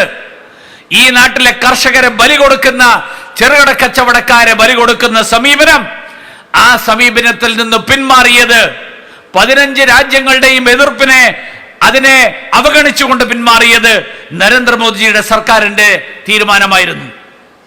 NIA നിയമത്തിൽ ഭേദഗതി വരുത്തിക്കൊണ്ട് ഈ രാജ്യത്ത് രാഷ്ട്രവിരുദ്ധ പ്രവർത്തനം നടത്തുന്ന ആളുകൾ ലോകത്ത് എവിടെ പോയി ഒളിച്ചാലും അവരെ കണ്ടെത്തി തിരിച്ചു കൊണ്ടുവരാനുള്ള തരത്തിൽ ആ നിയമം ശക്തമാക്കിയത് നരേന്ദ്രമോദിയുടെ നേതൃത്വത്തിലുള്ള സർക്കാരാണ്. UAPA നിയമം ആ നിയമം ശക്തിപ്പെടുത്തിക്കൊണ്ട് ഭീകരവാദികളെ കണ്ടെത്തി ആ ഭീകരവാദികളെ മുഴുവൻ തന്നെ നിയമത്തിന്റെ മുന്നിൽ, പഴുതുകളില്ലാതെ നിയമത്തിന്റെ മുന്നിൽ കൊണ്ടുവന്ന് ആവശ്യമായിട്ടുള്ള ശിക്ഷാ നടപടികൾ ഉറപ്പുവരുത്താൻ അതിനു വേണ്ടിയിട്ട് ആ നിയമത്തിൽ ഭേദഗതി വരുത്തിയത് നരേന്ദ്രമോദിയുടെ സർക്കാരാണ്. കുട്ടികൾക്കെതിരായിട്ടുള്ള ലൈംഗിക അതിക്രമങ്ങൾ, ആ ലൈംഗിക അതിക്രമങ്ങളിൽ ഏർപ്പെടുന്ന ആളുകൾക്ക് ഏറ്റവും കഠിനമായിട്ടുള്ള ശിക്ഷ, വധശിക്ഷ ഉൾപ്പെടെയുള്ള ശിക്ഷ, ആ ശിക്ഷ ഉറപ്പുവരുത്താനുള്ള നിയമനിർമ്മാണം നടത്തിയത് നരേന്ദ്രമോദിയുടെ സർക്കാരാണ്. ദശാബ്ദങ്ങൾ പഴക്കമുള്ള ബോഡോ കരാർ നടപ്പിലാക്കാതിരുന്ന കോൺഗ്രസ് സർക്കാരുകളിൽ നിന്ന് വ്യത്യസ്തമായിട്ട് ആ കരാർ നടപ്പിലാക്കാനായിട്ട് 500 കോടി രൂപ അനുവദിച്ചത് നരേന്ദ്രമോദി സർക്കാരാണ്. ത്രിപുരയിലെ ആദിവാസി വിഭാഗങ്ങളായിട്ടുള്ള ബ്രൂറിയാങ് വിഭാഗങ്ങൾക്ക് അവരുടെ കരാർ അത് നടപ്പിലാക്കാനായിട്ട് 600 കോടി രൂപ അനുവദിച്ചത് നരേന്ദ്രമോദി സർക്കാരാണ്. ഇങ്ങനെ നേട്ടങ്ങളുടെ എണ്ണിയാൽ ഒടുങ്ങാത്ത പട്ടികയാണ് കഴിഞ്ഞ ഒരു വർഷക്കാലത്ത് നരേന്ദ്രമോദി സർക്കാരിന്റെ നേട്ടം. അതുകൊണ്ടാണ് ഞാൻ ആദ്യമേ സൂചിപ്പിച്ചത്, 6 ദശാബ്ദങ്ങൾ, 6 പതിറ്റാണ്ടുകൾ കൊണ്ട് കോൺഗ്രസ് സർക്കാരുകൾക്ക് ചെയ്യാൻ കഴിയാതിരുന്ന കാര്യങ്ങൾ, ആ കാര്യങ്ങളാണ് 6 വർഷക്കാലത്തെ നരേന്ദ്രമോദി സർക്കാരിന്റെ നേട്ടങ്ങൾ. 6 വർഷത്തെ വിടവ്, 6 ദശാബ്ദങ്ങളുടെ 6 പതിറ്റാണ്ടുകളുടെ വിടവാണ് 6 വർഷം കൊണ്ട് നരേന്ദ്രമോദി സർക്കാർ നികത്തിയിട്ടുള്ളത്. Friends, when I talk about India becoming stronger and NIA Act has been done, Unlawful Activities Prevention Act has been done, I would also like to share with you that the borders of India will remain intact and are intact under the Prime Ministership of Narendra Modi. During the de-escalation process underway in the Galwan Valley, Ladakh, a violent face-off took place with the Chinese army. India Army has given a befitting reply. Unfortunately, we have lost our 3 brave army men. I pay homage to them for their sacrifice. I can assure you that under the leadership of Prime Minister Modi, India's territorial integrity will not be compromised. We now have the political will and our army is fully equipped to take any adversary. Nobody can cast any ill eye on Modi's India. This is what I would like to reiterate. UAPAയും NIA നിയമങ്ങളിലും ആവശ്യമായിട്ടുള്ള ഭേദഗതികൾ വരുത്തിക്കൊണ്ട് ഈ രാജ്യത്തെ ജനങ്ങൾക്ക് സുരക്ഷ ഉറപ്പുവരുത്താനുള്ള നടപടികൾ നരേന്ദ്രമോദിയുടെ നേതൃത്വത്തിലുള്ള ആ സർക്കാർ എടുത്ത കാര്യം ചൂണ്ടിക്കാണിക്കുമ്പോൾ, ഇന്ത്യയുടെ അതിർത്തികൾ സുരക്ഷിതമാക്കാൻ, ആ അതിർത്തികൾ സുരക്ഷിതമാക്കാൻ വേണ്ടിയിട്ടുള്ള നടപടികളുടെ കാര്യത്തിലും നരേന്ദ്രമോദിയുടെ സർക്കാർ ഒട്ടും പിറകിലായിരുന്നില്ല. അതിർത്തിയിലുണ്ടാകുന്ന പ്രശ്നങ്ങൾ ഇപ്പോ ഇന്നത്തെ സന്ദർഭത്തിൽ പറയുമ്പോൾ, അതിർത്തിയിൽ ഉണ്ടായിരുന്ന സംഘർഷാവസ്ഥക്ക് അയവ് വരുത്തിക്കൊണ്ട് ലഡാക്കിലെ ഗൽവാൻ വാലിയിൽ, താഴ്വരയിൽ അതിനു വേണ്ടിയിട്ടുള്ള ശ്രമങ്ങൾ നടത്തുന്നതിനിടയിൽ ചൈനീസ് പട്ടാളവുമായിട്ട് ഒരു ഏറ്റുമുട്ടൽ, ഒരു സംഘർഷം ഇന്നുണ്ടായി. ആ സംഘർഷത്തിൽ ശത്രുവിന് ഉചിതമായിട്ടുള്ള മറുപടി, ശക്തമായിട്ടുള്ള മറുപടി ഇന്ത്യൻ സേന നൽകിയിട്ടുണ്ട്. പക്ഷേ ദുഃഖകരമായിട്ടുള്ള കാര്യം, നമ്മുടെ ധീരരായിട്ടുള്ള 3 ജവാന്മാരെ അവരുടെ ജീവൻ നഷ്ടപ്പെട്ട ഒരു സാഹചര്യം കൂടിയുണ്ടായി.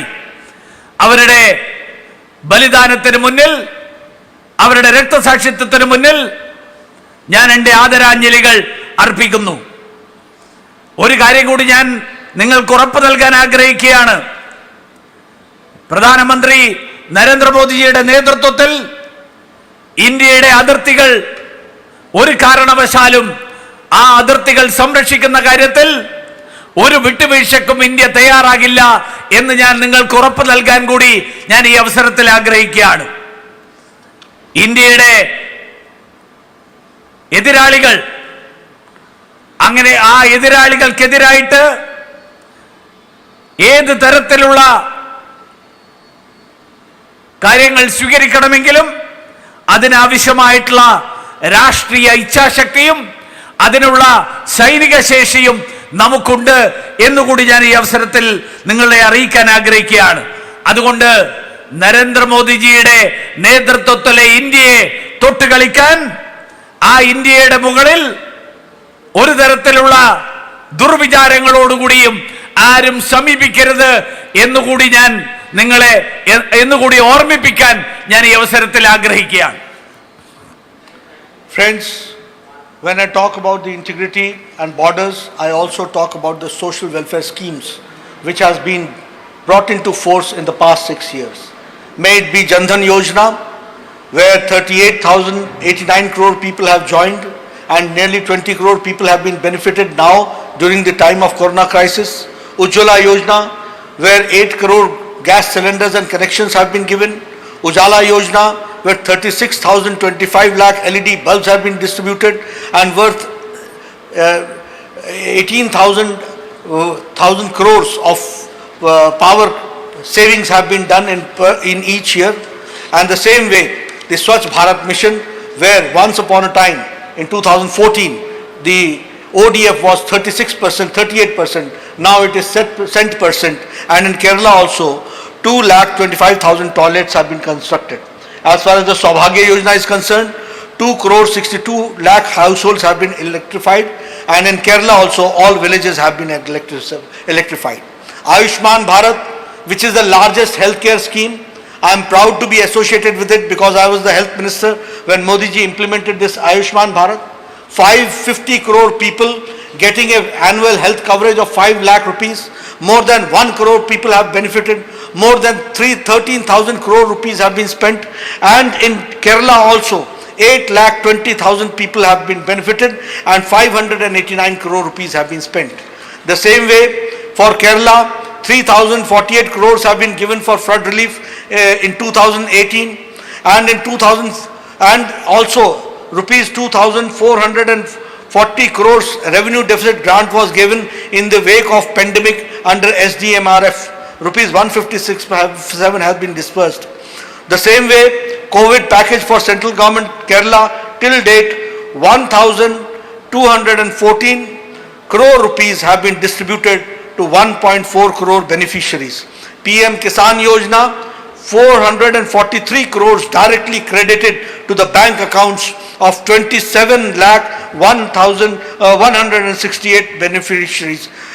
The same way, PM Jan Dhan Yojana, 151 crores directly credited to the bank accounts of 26,07,463 beneficiaries. We have tried to give the maximum benefit to Kerala as far as possible. The same way, as far as the assistance is concerned, in UPA government, they gave in the 13th Finance Commission only 40,000 crores. But under Prime Minister Modi, 15th Finance Commission, 1.2 lakh was given to Kerala government. That is what I would like to share with you. But friends, in the end, I would like to say that Kerala, being the God's own country, it's a beautiful country. It's a beautiful state. It's a state where God resides. But now the serenity and the beauty is tarnished by the successive government of UDF and LDF. Both the governments, they are cousins. Both of the governments are inefficient, and both the governments are two sides of the same coin. They believe that they do not believe in development. Mismanagement is the core, and if I talk about mismanagement, I would also like to share how did they mismanage the COVID affair. That is also we have to understand. As far as the Ayushman Bharat is concerned, they delayed in implementing it. The benefits which the central government is sending, that is not being utilized by Kerala government. The same way, the central schemes are being hijacked and state people are trying to market it as a state government achievement. All this is going on. The anti-development policy pursued by LDF and UDF government has failed to generate employment. They said that they will be giving employment, but they have not been able to do so. This is what I would like to share. നരേന്ദ്രമോദിയുടെ നേതൃത്വത്തിലുള്ള സർക്കാർ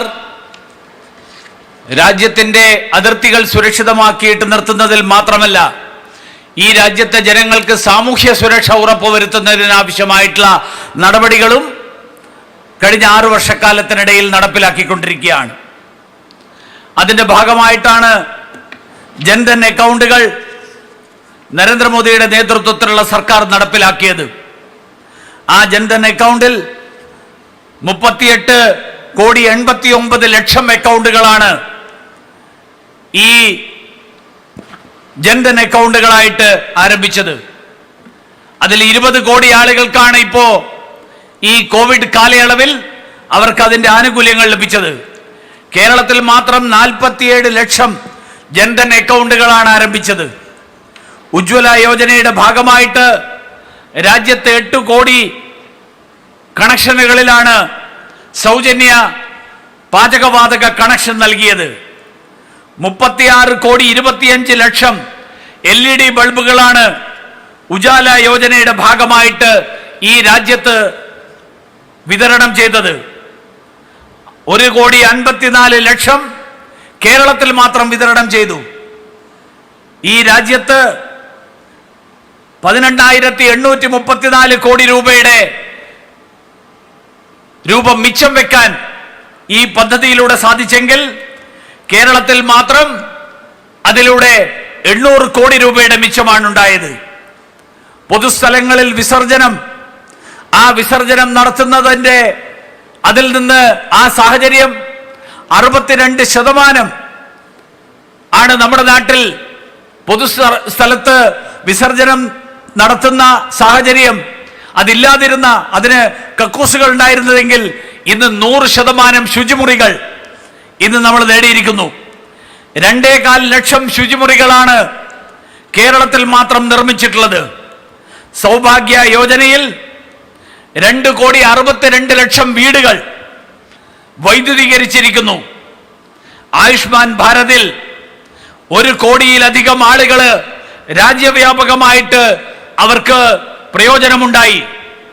കേരളത്തിൽ മാത്രം 8,20,000 ആളുകൾക്ക്, പാവപ്പെട്ട ആളുകൾക്ക് ഇതിന്റെ പ്രയോജനമുണ്ടായി. 589 കോടി രൂപയുടെ ആനുകൂല്യങ്ങളാണ് കേരളത്തിൽ മാത്രം നൽകിയിട്ടുള്ളത്. കേരളത്തിന് കഴിഞ്ഞ 2018 മാത്രം 3,048 കോടി രൂപയുടെ ദുരിതാശ്വാസ നിധി, ആ ദുരിതാശ്വാസ നിധിയാണ് നൽകിയത്. ഈ കാലയളവിൽ കോവിഡ് ദുരന്തത്തിന്റെ പശ്ചാത്തലത്തിൽ 2,440 കോടി രൂപയുടെ റവന്യൂ കമ്മി നികത്താനുള്ള ധനസഹായവും കേന്ദ്ര സർക്കാർ നൽകി. ഏപ്രിൽ 30 വരെ കോവിഡ് റിലീഫ് പാക്കേജ് എന്നുള്ള നിലയിൽ കേരളത്തിലെ ജനങ്ങൾക്കായിട്ട് വിവിധ മേഖലകളിലുള്ള ആളുകൾക്ക് നേരിട്ട് അവരുടെ അക്കൗണ്ടിലേക്ക് പണം കൈമാറിയത് 1.5 കോടി ആളുകൾക്കാണ്. പ്രധാനമന്ത്രി കിസാൻ യോജനയുടെ ഭാഗമായിട്ട് 27 ലക്ഷത്തിലധികം ആളുകൾക്കാണ് 543 കോടി രൂപ നൽകിയിട്ടുള്ളത്. പ്രധാനമന്ത്രി ജൻധൻ യോജനയിൽ 26 ലക്ഷം ആളുകൾക്ക് 151 കോടി രൂപയാണ് വിതരണം ചെയ്തിട്ടുള്ളത്. ഈ തരത്തിലുള്ള നിരവധി മേഖലകളിൽ, അങ്ങനെയുള്ള മേഖലകളിൽ വിവിധ മേഖലകളിൽ നൽകിയിട്ടുള്ള ആനുകൂല്യങ്ങൾ, ഈ ആനുകൂല്യങ്ങൾ ഒരു വശത്ത് നൽകിക്കൊണ്ടിരിക്കുമ്പോൾ UPA സർക്കാരുമായിട്ട് താരതമ്യം ചെയ്താൽ UPA സർക്കാരിന്റെ കാലത്ത് 40,000 കോടി രൂപയാണ് കേരളത്തിന് ധനകാര്യ കമ്മീഷന്റെ ശുപാർശ അനുസരിച്ച് നൽകിയതെങ്കിൽ നരേന്ദ്രമോദിയുടെ സർക്കാർ 15ാം ധനകാര്യ കമ്മീഷന്റെ ശുപാർശ അനുസരിച്ച് 1,20,000 കോടി രൂപ ആണ് കേന്ദ്ര സർക്കാർ, നരേന്ദ്രമോദിയുടെ നേതൃത്വത്തിലുള്ള സർക്കാർ, ആ സർക്കാർ കേരളത്തിന് നൽകിയിട്ടുള്ളത്.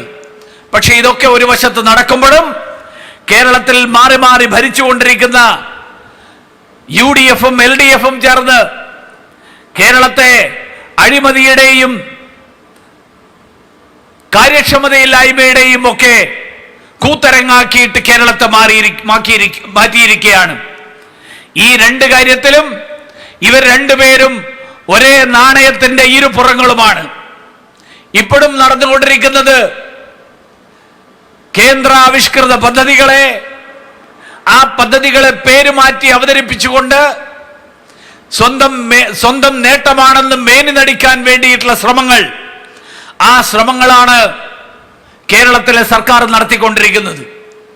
ഈ രണ്ട് മുന്നണികളും കേരളം ഭരിച്ച കാലഘട്ടങ്ങളിൽ ഈ കേരളത്തിലെ തൊഴിലില്ലായ്മ പ്രശ്നം പരിഹരിക്കുന്നതിൽ അവർക്ക് ഒരു പടി പോലും മുന്നോട്ട് പോകാൻ കഴിഞ്ഞില്ല എന്നുള്ളത് നമുക്കെല്ലാവർക്കും അറിയുന്ന കാര്യമാണ്. അങ്ങനെ കേരളത്തെ ദുർഭരണത്തിന്റെയും അഴിമതിയുടെയും കേന്ദ്രമാക്കി മാറ്റിയിട്ടുള്ള ഈ രണ്ട് മുന്നണികളുടെയും പങ്ക് നമ്മൾ ഓരോരുത്തരും തിരിച്ചറിയണം എന്നുകൂടി ഞാൻ ഈ അവസരത്തിൽ സൂചിപ്പിക്കുകയാണ്. Friends, I would not like to take much of your time because in translation also a lot of time goes, and I know you have been sitting for a long time. But in the end, to conclude, I will say that people in Kerala have lost faith in LDF and UDF. They want to say goodbye to LDF and UDF. And the only alternative is Bharatiya Janata Party. And the programs of Sri Narendra Modi, which has to be implemented at the grassroots level. I'm astonished to see that the LDF government is trying to sabotage the programs which is for the poor, which is for the needy. Those who need, we want to give them support. Prime Minister Modi wants to support them. But the government is not ready to take it because of the political issues, because of the political selfishness. Friends, a time will come when I'll talk politics and pray to God that coronavirus should go. And as soon as the coronavirus goes or things normalize or become more normalized, I'll be there with you, visiting each and every district. At this point of time, I'll only say one thing, that Modi ji has said that so long as corona crisis is there, service is only the work of organization. Seva hi sangathan hai. For this, keeping in mind all party workers, I request you, I appeal you, I give a call to you that we all should work for the needy people during the corona crisis so that we are able to overcome this crisis and support the people to the maximum possible way. This is what I would like to say. Thank you very much for giving me a very, very patient hearing. Thank you. ഏറെ സമയമായിരിക്കുന്നു, ഞാൻ ദീർഘിപ്പിക്കാൻ ആഗ്രഹിക്കുന്നില്ല. ഒരു കാര്യം കൂടി സൂചിപ്പിച്ചുകൊണ്ട് ഞാൻ അവസാനിപ്പിക്കുകയാണ്. ഇടതുപക്ഷത്തിലും കോൺഗ്രസ് മുന്നണിയിലുമുള്ള ജനങ്ങളുടെ വിശ്വാസം, ജനങ്ങളുടെ പ്രതീക്ഷ നഷ്ടപ്പെട്ടിരിക്കുകയാണ്. ജനങ്ങൾ ഇനി ഭാരതീയ ജനതാ പാർട്ടിയെയാണ് പ്രതീക്ഷയോടുകൂടിയിട്ട് നോക്കിക്കാണുന്നത്. നരേന്ദ്രമോദിജിയുടെ നേതൃത്വത്തിലുള്ള ജനക്ഷേമ പദ്ധതികൾ, ജനോപകാരപ്രദമായിട്ടുള്ള പദ്ധതികൾ, ആ പദ്ധതികൾ സാധാരണക്കാരിൽ എത്തിക്കാൻ വേണ്ടിയിട്ടുള്ള പരിശ്രമമാണ് നമ്മൾ ഓരോരുത്തരും നടത്തേണ്ടത്. ഇന്ന് കേരളം ഭരിക്കുന്ന സർക്കാർ നരേന്ദ്രമോദിജി നടപ്പിലാക്കുന്ന പാവപ്പെട്ടവർക്ക് വേണ്ടിയിട്ടുള്ള പദ്ധതികളെ പോലും തുരങ്കം വെക്കുന്ന സമീപനമാണ് എടുത്തിരിക്കുന്നത്. പ്രധാനമന്ത്രി നരേന്ദ്രമോദിജി ഈ നാട്ടിലെ സാധാരണക്കാരന്റെ കണ്ണീരൊപ്പാൻ, അവൻ ആശ്വാസമേകാനുള്ള നടപടികൾ എടുക്കുമ്പോൾ ആ നടപടികളെ അട്ടിമറിക്കാനാണ് കേരളത്തിലെ സർക്കാർ ശ്രമിച്ചുകൊണ്ടിരിക്കുന്നത്. ഞാൻ രാഷ്ട്രീയം കൂടുതൽ പറയാൻ ആഗ്രഹിക്കുന്നില്ല, കാരണം ഇത് രാഷ്ട്രീയം പറയാനുള്ള അവസരമല്ല. ഇന്ന് പ്രധാനമന്ത്രി സൂചിപ്പിച്ചിരിക്കുന്നത്, ഈ കോവിഡിന്റെ കാലഘട്ടത്തിൽ, ഈ കോവിഡ് മഹാമാരി നിലനിൽക്കുന്നിടത്തോളം കാലം ജനങ്ങളോടൊപ്പം നിന്നുകൊണ്ട് അവർക്കാവശ്യമായിട്ടുള്ള ക്ഷേമ പ്രവർത്തനങ്ങളിൽ പങ്കാളികളാവുക.